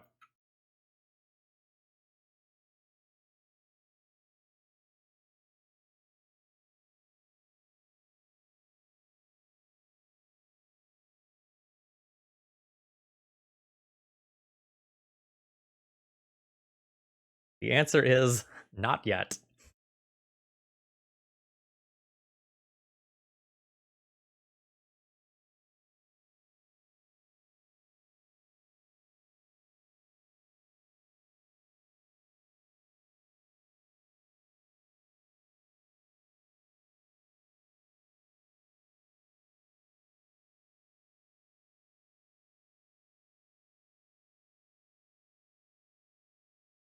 What did Gataxian Probe find?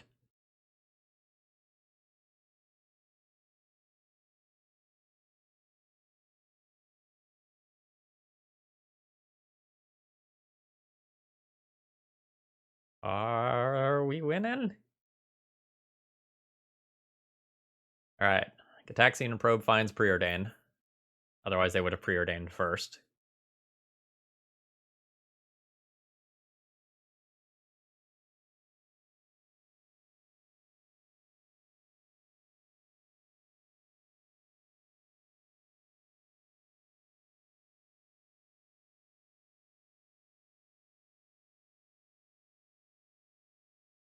Whew.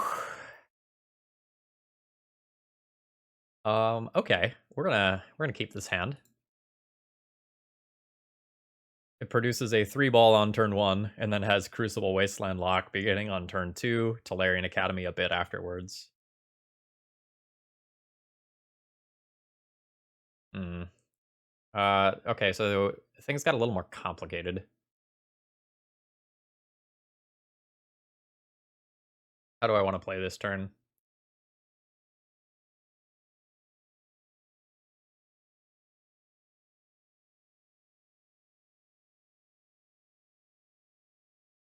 I kind of like Sorceress Spyglass this turn, because it will shut off not only this Bazaar, but future Bazaars as well.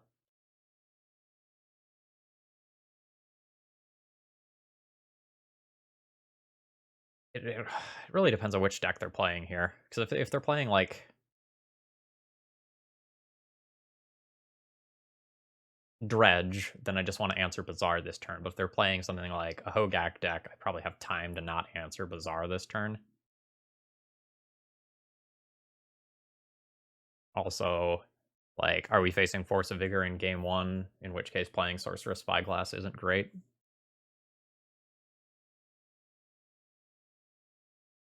I think I'm going to play Spyglass and shut off this Bazaar and all future Bazaars.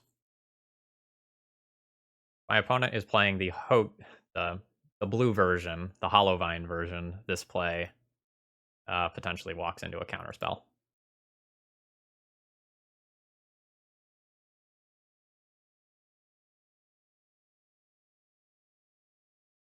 So against this version, Wasteland would have been the best turn 1 play. Oh, actually, JK, they're Dredge with blue.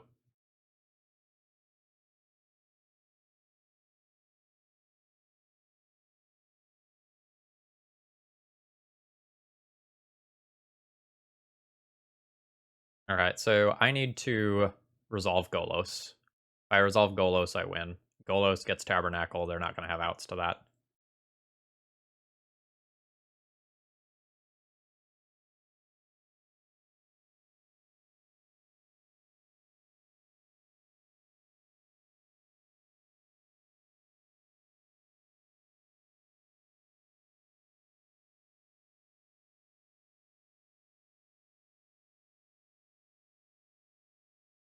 I'm going to start here. I'm going to see if this resolves.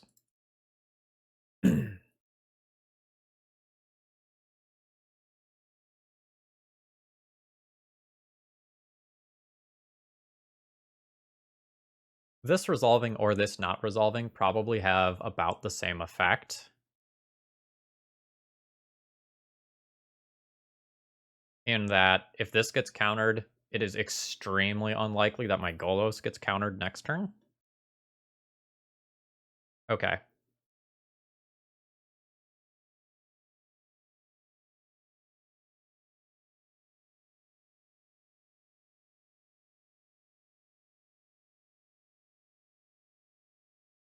Golos resolving wins me this game. If I wasteland, I cannot resolve Golos next turn.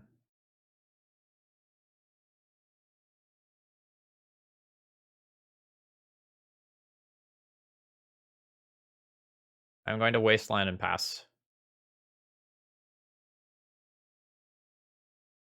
I just want to Golos for my win condition next turn. I don't want to be able to miss that under any circumstances.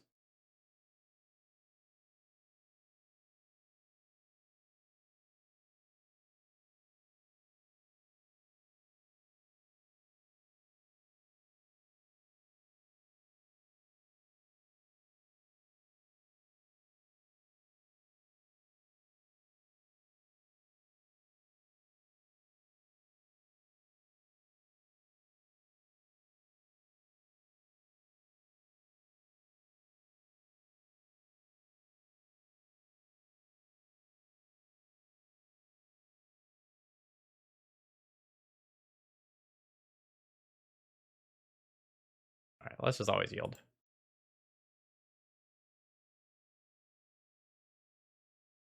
Yeah, they can deal 3 to me a turn with Icarids as of right now. And that's fine, because, like, Golos can block.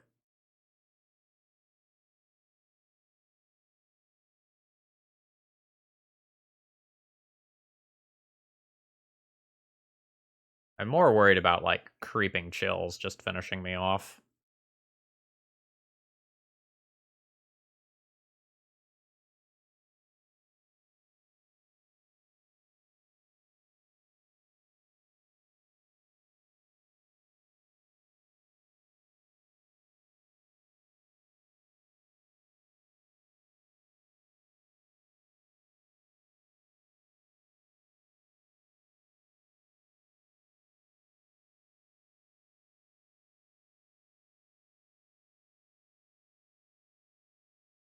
Not sure what this pause is for.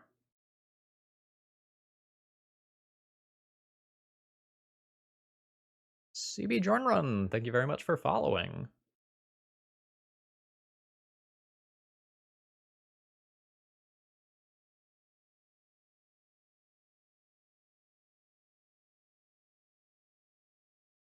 Thought I always did these.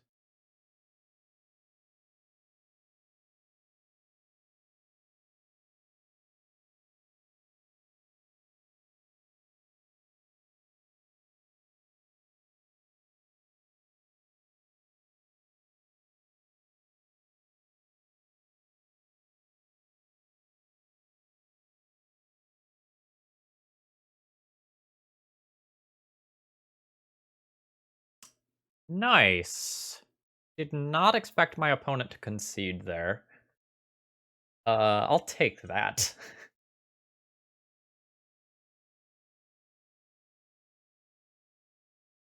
Like, there was still danger in that game for me. That was not lights out.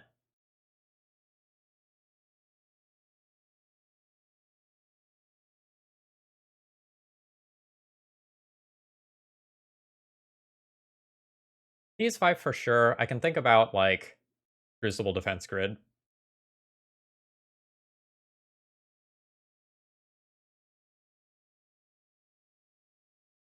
Like, Crucible's kind of cool because in niche scenarios, you can end up, like, wastelanding your Bojuka Bog, playing your Bojuka Bog again from Graveyard. Yeah, if they have the chills in hand, then, like, it makes sense that they scoop, but otherwise, like, I think Lodestone Golem is kind of slow. Palace doesn't really do anything.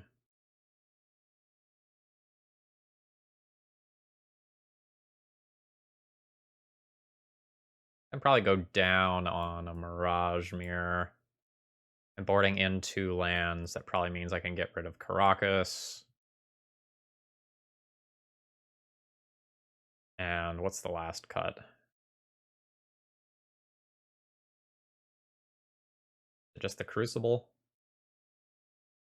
It might just be the Crucible. Like, the first Wasteland's pretty great. I don't necessarily need the follow-up one in most cases. Let's submit this. It's also possible that I could board out the Karn the Great Creator. But it gives me access to an ensnaring bridge, which is cool.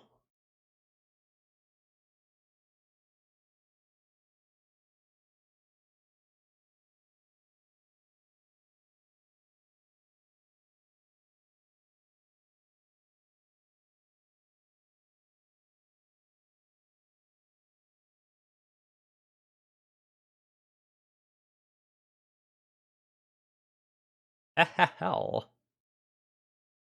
Uh, Stage Soul Ring Cage on turn 1 with Natural Tabernacle in hand. Yeah, this is fine.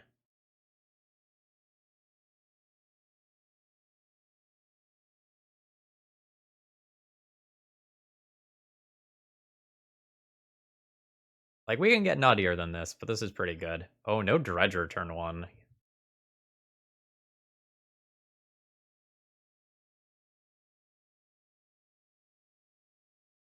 Yeah, that's fine. I will answer that with Tabernacle. I will also answer that with Tabernacle. Drawing a Mox here would be the best possible thing.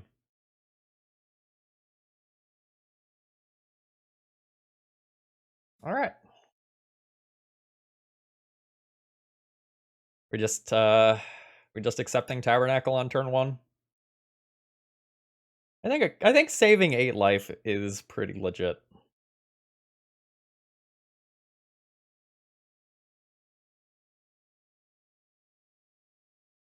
All right, let's save 8 life.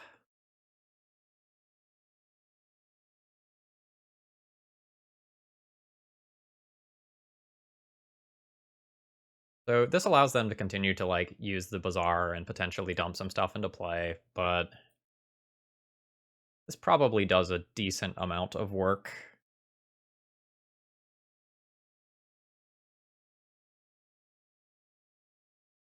Still no Dredger in yard. All right. Ancient Tomb, Soul Ring. Yeah, let's go that way.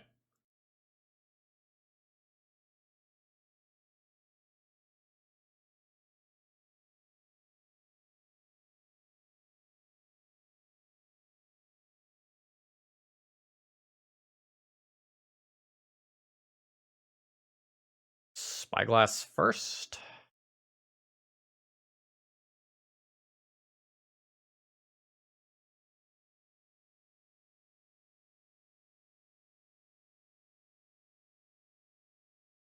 Force of Will, no other blue card. Yeah, all right, we win this one here. All right. So we'll name Bazaar. We have a follow-up Grafdigger's Cage.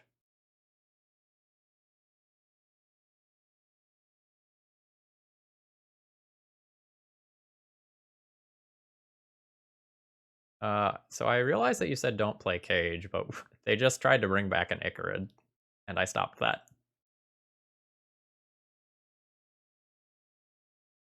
All right. Ended up with a 4-1 tonight. Feels pretty good. I don't like this deck list. Like, I think the easiest way to talk about this is to pull up a couple other shops lists. So let's contrast with the Crystalline Giant Ravager Shops build that I played the other day.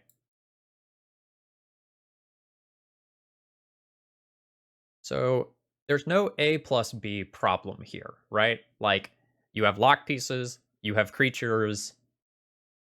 More or less playing those cards in any order, in any capacity, is going to be good. Like, if you have a pile of creatures, that's an aggro start, it's fine. If you have a pile of hate cards, that's a prison start, that's fine. If you have a mixture, you play hate card, then you play threat, that's fine.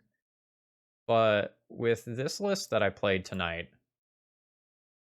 you have Leylines that are close to dead unless they're in your opening hand. You have Mirage Mirrors, which, while they can do niche things, and those definitely came up, the card is not a vintage caliber card on its own. It occasionally becomes one, but like, when I had Mirage Mirror in hand, I was really like, haha, this takes over the game. And similarly, Helm isn't great without Leyline, and there's a whole bunch of times where you draw like artifact mana plus like some combination of the wrong sets of cards, and you don't actually have something that wins the game. Like, we didn't assemble Leyline Helm once over the course of this league. I don't think I would play this deck again. it's doing vintage things, and like obviously you put up a good record with it. The deck's not bad, but this feels like one of the more clunky versions of shops that I've ever played. I like this less than the traditional like Golos shops or the Ravager shops or the like Crystalline Giant shops version that's running around. Like the deck's cool. I enjoyed playing with it, and I know that I could still improve at playing with this deck list. Like I made plenty of mistakes over the course of this league. But I don't know. This one's not my jam. Coity, thank you very much for following. Hope you enjoyed the content. All right, YouTube folks, that's going to do it for me. If you made it this far in the video, please like, consider subscribing to the channel if you aren't already, and drop me a comment if you have any thoughts about this deck list versus traditional shops lists.